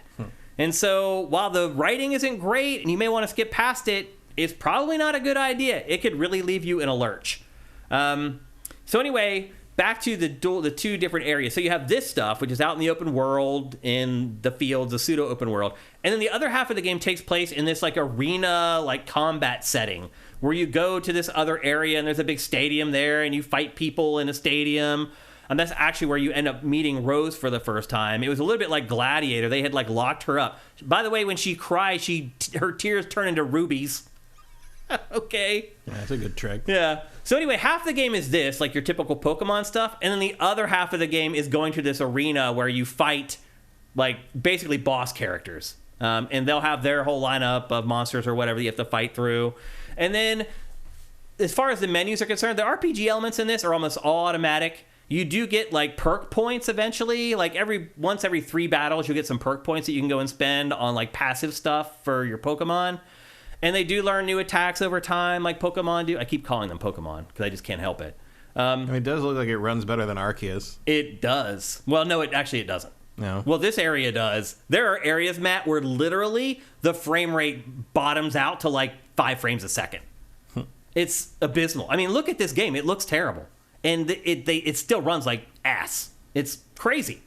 Again, why there's no reviews for this game out there. That's when PS2 look ass ground texture right there. I mean, I feel like the last game came out for like the PS2. I really feel like this was a sequel that they've been working on and put on the shelf, and then they're like, hey, Nintendo. It looks like something that was maybe was originally 3DS. Maybe. And sort of, maybe they shelved it. And I think hey, Joker, you know what? We could drag this away. And I think Joker, the last one, was a 3DS game, actually. Dragon Quest Monsters Joker. Yep. I just stick to the main series is usually my... Yep, and that's a really good piece of advice for this game in particular. This game's also $60. Wow. It's not even, like, budget price. I would not have guessed that. There are some cool little tweaks. Like, one of the things is, like, the size of the monsters matters. So if you have a really big monster in your party, it actually will sometimes take up 2 of the slots in your party. So normally, you have 4 in your party, and you have 4 in reserves. And a cool thing about this game, too, that I do like, is as a monster is defeated, you can slide one of your reserves into your 4-monster party. However, once all 8 of those monsters are dead, it sends you, like, miles back. And it is the most disheartening thing ever. It sends you back to this tower area where you can heal your Pokemon and everything, but then you have to trudge all the way back through the level to get back to where you were again. It sucks. So while there's good parts to how they handle it, ultimately it's not handled very well. What else? Yeah, the RPG elements are pretty low. Like I said, you have those points that you can assign, and it's just for one thing, and that's pretty much it. All the other like abilities of your monsters are just leveled up automatically. Creatures get spells and abilities, but they're not spells that you actually use in combat. They're kind of like the cut or the bike in Pokemon, stuff that you can use out in the open world. They're not really things that you use while you're fighting other monsters. And that's pretty much it. Again, I got 13 hours into it. The story was dragging its damn feet so much, I got bored with the game. It really was work playing through this game over the last week to deliver this review to you guys. And I can absolutely see why Square Enix was not forthcoming with sending out review code for this game, because my guess is once reviews start pouring in, they're not going to be kind, and they're not going to be very good. At least that's, if I were to write a review for this, that's how my review would read. That's for damn sure. But yeah, I mean, that's pretty much it. It's Dragon Quest Monsters: The Dark Prince. It's full $60. I would maybe pay $30 for this. This really does feel like this old game that Square Enix had kicking around for a while, and they're like, we need to figure out something to do with this before it becomes too old and too long in the tooth. And they went and talked to Nintendo, and Nintendo's like, oh, an exclusive from Square Enix for Switch? Absolutely. We're not going to ask any questions. And so you end up with this. This is the other part I was talking about, where you go and you fight in the arenas and you fight kind of the bosses or whatever. You had basically fight 3 bosses in a row, but between each fight, your monsters regain all their health. So it's easy. Like this is I thought was one of the easier parts of the game. The other thing I would say too is you can choose, see that menu, you can just choose to fight if you want to. Instead of choosing a specific command for each monster, you can just choose fight. And you can go into the other menus and you can kind of set up what the monsters will do if you just choose that fight option, which is something I think Pokemon should have. Like you should be able to set up macros in Pokemon so you don't have to manually fight through everything. So there are a few things in here that kind of pushes this subgenre into new directions, but for the most part, the fundamentals are handled so much better in Pokemon.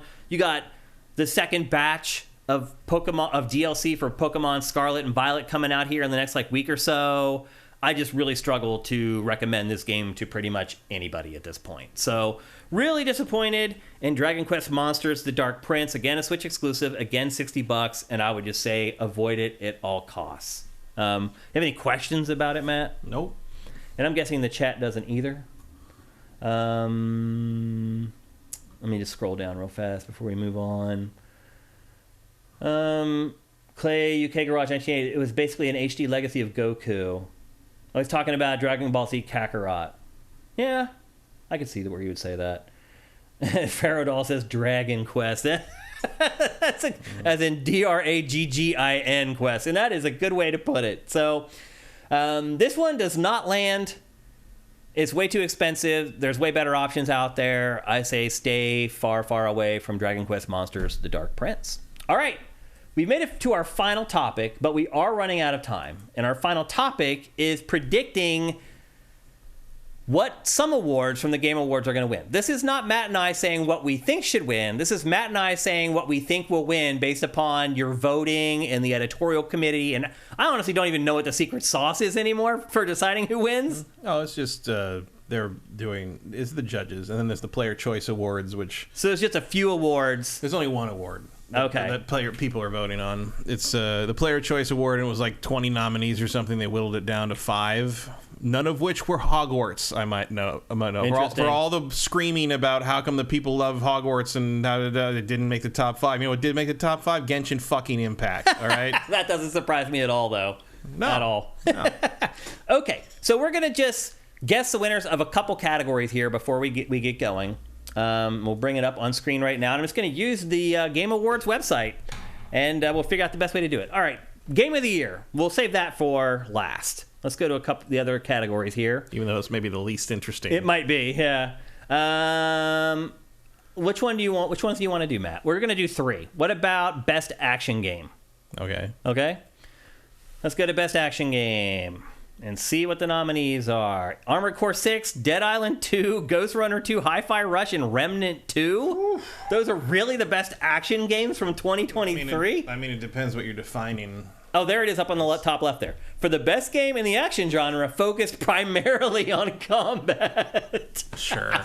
Basically, he's splitting hairs here so he can get more games So into the awards. This is an action game, this versus an action adventure game versus an RPG. Yep. Okay, so those are the nominees. Of those 5 games, which one do you think will win at the Game Awards?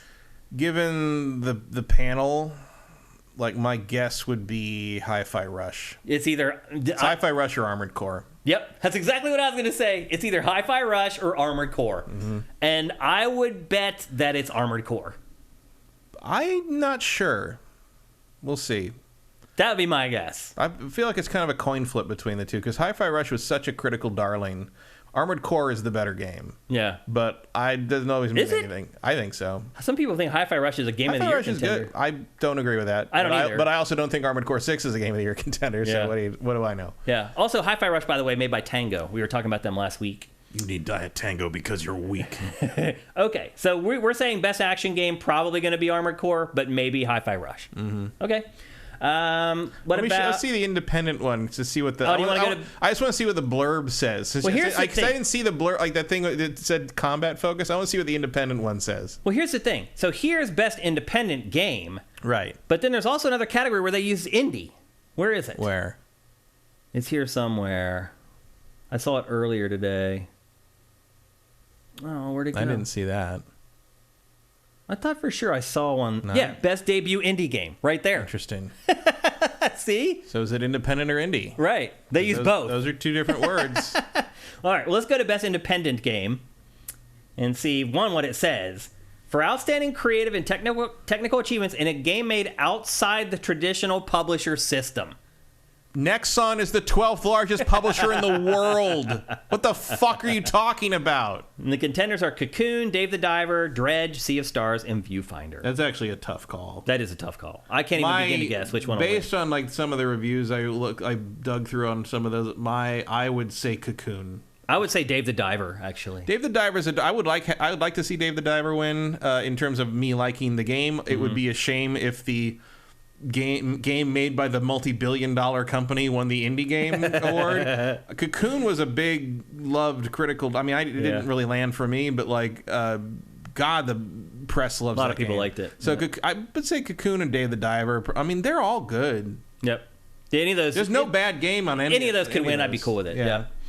Okay, let's go to best RPG.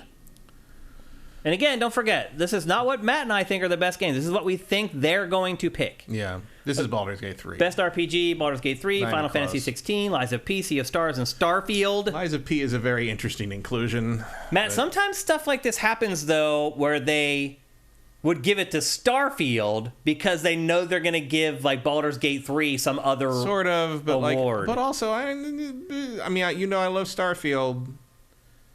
If I was in this voting block, would I put Starfield over Sea of Stars and Final Fantasy 16? Maybe not. Yeah. I don't know. Especially in terms of being an RPG. Right. I mean, I don't think Lies of P should be in that category. Like, it's the most weird inclusion. I mean, I know that we technically call the Souls-likes our action RPGs, but it is so unlike the other four. They're not heavy role playing. Yeah. Yeah. I hear you. The smart money there is Baldur's Gate 3, but if they are doing the thing where it's like Baldur's Gate 3 wins Best Picture and we want to someone else wins Best Director. Yeah. Well, no, that almost never happens. I'm just joking. But but you do see sometimes like, the movie that has no chance winning the big awards wins a lot of the technicals. Yeah. An RPG would probably be a technical, especially since Jeff never gives his own fucking announcement. He just listed in a thing between world premiere announcements. Which is gone now, by the way. Yeah. But we're all going to say it anyway. We are. Yep. Just for fun. All right. Let's go to Game of the Year. And the Game of the Year candidates for the Game Awards are Alan Wake 2, Baldur's Gate 3, Marvel's Spider-Man 2, Resident Evil 4, Super Mario Bros. Wonder, and The Legend of Zelda, Tears of the Kingdom. Matt, which one do you think they're going to pick? It's Baldur's Gate or Zelda. But which one? I don't know. I think that's a coin flip. I think it's going to be Zelda. I think I just don't think... I think Baldur's Gate 3 is a PC-centric game. Not anymore. I know. I understand it's available for one console now, but I still feel like it will be available for the other one at the end of the night. Yeah. But I do feel like most of the people in the editorial committee are predominantly console gamers, and I think they're just going to they're going to shade their opinion over to Zelda. Possible, but the zeitgeist shifted so far to Baldur's Gate 3, even to this day. I don't know. I really don't. Like my years of experience like tell me you should always bet on Zelda. Mm-hmm. But I really don't know. Baldur's Gate 3 like captured mindshare like nothing I've ever seen outside of a Nintendo release. Yeah. That's remarkable. Why it's like hard to figure out which one. Like every day there's like 40 fucking posts about Asterion on my fucking Twitter feed. Like it just doesn't stop. I don't even like him. No, I don't like most of them. Like I mean Baldur's Gate 3 I really ended up not liking very much. Oh, I loved it. I still love it. I like the story, but I didn't like playing it.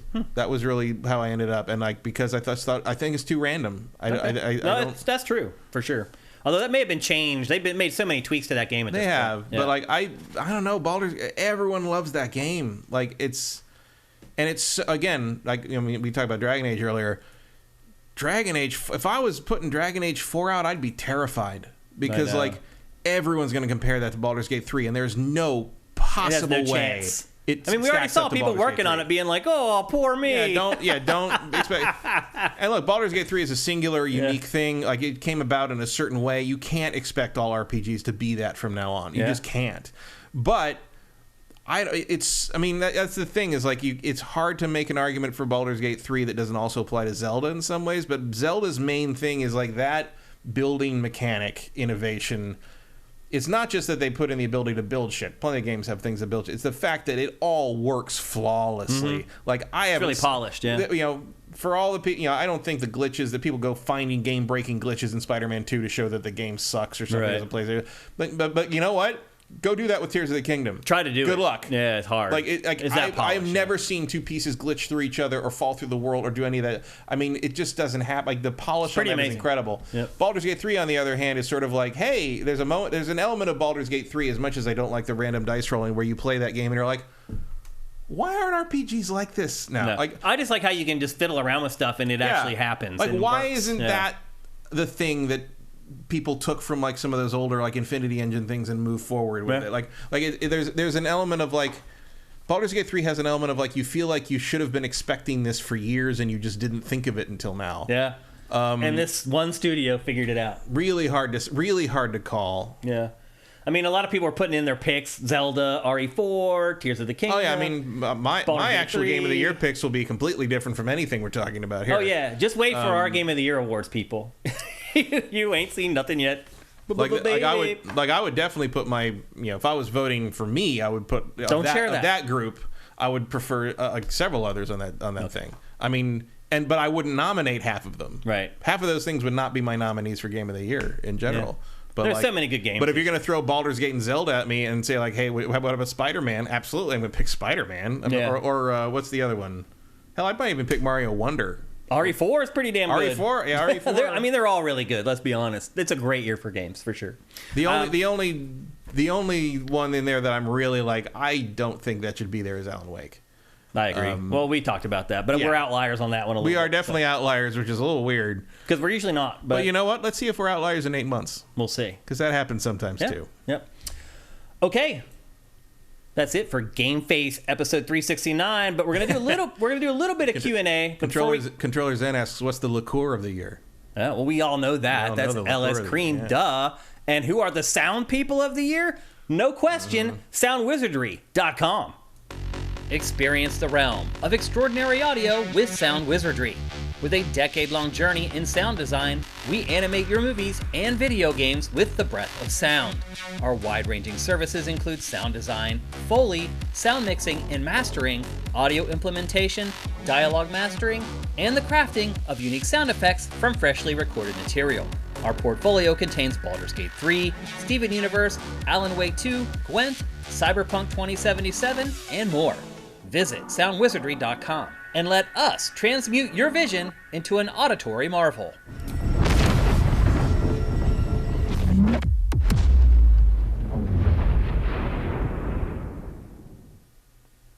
How perfect that we just finished a discussion about Baldur's Gate 3, and then we get to run our promo for soundwizardry.com, who worked on Baldur's Gate 3, among a bunch of other Game of the Year candidates from this year. If you have any sound work that you need done, anything, they will do it. They will help you. They are awesome, good people, and they do an amazing job. Go to soundwizardry.com, whether you need game development stuff done or just a project that you're working on. They can do it all. They're awesome people. Thanks to soundwizardry.com. And with that, we have time to answer maybe a couple questions for Q&A. And I do want to apologize. A couple people reached out to me over the last week asking me what has happened to Name That Game. We haven't done it for a few episodes. And I'll just be honest with you, I have had an episode of Name That Game loaded up in the TriCaster for a month. But we just run out of time. There's so many games to talk about in November and October that, like, I'd rather talk about the games than play Name That Game. If you guys feel differently about that, let me know. But I feel like you guys want to hear about the games more than anything. The Legacy. Thank you for subscribing with Twitch Prime, man. That's awesome. And you're welcome for the show. Congram 1. I'll answer Eric Cartmenez's real quick because he asked, thoughts on Godzilla -1. No. Should be nominated for Best Picture. Go see it. No, Matt loves the new Godzilla movie. Loves it. He was talking to me about it before the show today. Like, Best Picture talk. Yeah, and it got its theatrical run extended at, I think, at least Regal and AMC theaters for another week till next week. Go see it in a theater. Go see Godzilla -1 is maybe the best Godzilla movie of all time. I have trouble putting it above the first one because the first one is a cornerstone of cinema. Yeah. But, like, Godzilla -1 is one of the best things I've seen in a long time, and it is probably the best. Every single scene with Godzilla in it is something I've never seen him do before, and it's all done in broad daylight, and they made it for $15 million. I will now watch it. It is an absolute embarrassment to the Legendary series. It is. Toho just stepped out and said, "Here's how it's done, amateurs." It's awesome. Really, really amazing. Really great to hear. AJ the Legend Watson, will Dragon's Dogma 2 get any of the Elden Ring crowd? Well, it's not crazy difficult. It's not that. Like, it's not that, but it might just in terms of like the look tone of it. and look. But I think that might be another argument for why there should be a demo, because if you like Elden Ring because of the tight, the drum tight combat mechanics, you're not gonna find that in Dragon's Dogma. No. So we can tell already in the footage we're seeing of it. Yeah, I mean, I do get. I definitely see the parallel. Like, I do get a similar enjoyment from both, but you have to be ready for what Dragon's Dogma is in comparison of Elden Ring. Yeah, it's not about the difficulty. It's just entirely different from other action RPGs. It's more like, why did my sword go through that? Yeah. And it didn't. It was supposed to hit it, kind of thing. Congrim 1, do you think Grand Theft Auto 6 will coincide with the hardware refresh? No. I don't think we're getting a hardware refresh, meaning like PlayStation 6, Xbox, whatever is next. I think he means like PlayStation Plus, Pro or whatever. PS5 Pro. Yeah, I don't think so. It's possible. Possible. The timing is right around there. Yeah, I mean, that also might be why, maybe that would be why we think it's running real time. Yeah. Maybe it'll look like that on the Pros or something, but I don't know. Like, I'd be surprised, even though the timing does kind of work out. Clay UK Garage 1988. What are your personal game of the years, bro? You're gonna have to watch our Game of the Year episode to find that out. We're not gonna just give it up all willy-nilly here on GameFace. That's special. We'll take one more. Jerry B. I've never seen you before, so we'll take your question. And then Clay UK Garage. Gray Math. Hello from Australia. My question is 3 parts. Okay, this is definitely the last one. How do you both individually feel a 10 out of 10 should be evaluated or argued for? Shane, what is the process of a game being scored a 10 out of 10? Do you think an IGN editor can just give a 10 out of 10 and move on? Do you feel like classic games, i.e. remasters or remakes, should get a 10 out of 10 in the modern era? So it's just basically, what are our feelings on 10 out of 10 games? I've been reviewing games since 1997. I have never given a perfect 10. I did give some perfect 5 out of 5s. Yeah, I've never reviewed anything on a 10-point scale. Right. Yeah, you never did. You always had the 5-point scale. Except I think The Witcher. The Witcher 3 I reviewed for you on SIFTD. Yep. And I think that's the only time I've ever written anything in a 10-point scale. I don't care. Yeah, I don't really care about 10 out of 10s either. Like, if it's a 100-point scale...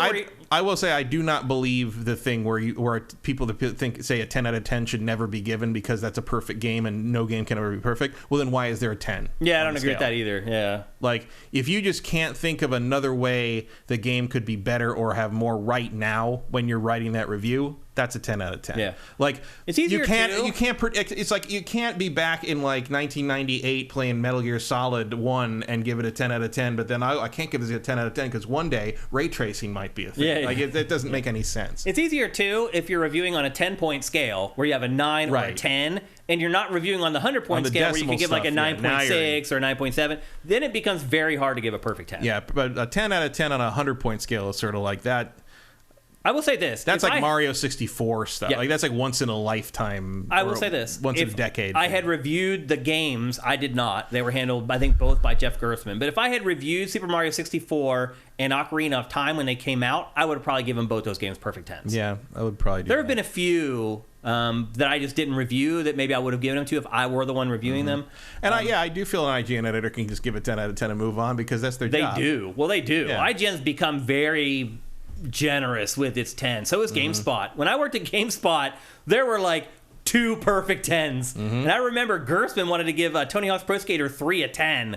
And it was like this huge throwdown. Like now GameSpot hands out 10s like candy. Like you can see though, it's like the people who have worked in editorial move out of these places and the other people move in. People like Gerstmann comes from a very different journalistic background than anyone working in press today. Yeah, like it's literally just a different world. It is. I mean, it's been a different world 3 times over since then. You know? And classic games, like the thing about video games is they are very temporal. I review them at the time. Yeah, I take the you got to review them at the time. It's like, would I give Ocarina of Time a 10 out of 10 now? No. Because things have reviewing changed. against modern principles? No. And it's like you can't compare it to something like movies or whatever because like movies are stories. They basically stay the same. You're going to get the same reaction out of it unless something's really egregious or there's you've got like things that just don't match up with the times or race. It was part of it's racist or horribly misogynistic or something might affect it. But like.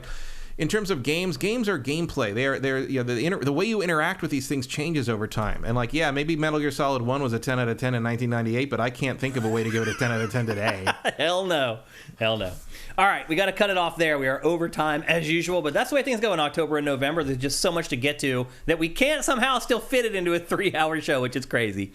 Before we go, though, if you're listening to this or you're watching on YouTube, you want to support us, head to patreon.com/SIFTD, SIFTD. If you want to buy us a beer or just help us out for the holidays, go to sifted.net/donate. You can plug in any amount there. You can pay with your credit card or with PayPal in 130 different countries. Give us whatever you want, $1, $2, $1 million, whatever you want. You can pay it there. I know a lot of people just want to give us one chunk at the holidays instead of paying throughout the whole year, and that's your opportunity to do it. So we'll be back next Tuesday with our last regular episode of GameFace for 2023. We're talking about Avatar, Frontiers of Pandora, and a bunch of other stuff, the Game Awards, all the reveals there. Should be a great episode. And then next Friday, we'll be back for our Game of the Year Awards, and that is our last live stream from Sifted for 2023. So thanks, Matt. Thanks to all the people in chat. You guys made the show awesome again. Wish we could have answered more of your questions. Thanks for all the Twitch Prime. You guys are awesome. We'll see you guys next Tuesday. GameFace is up and out.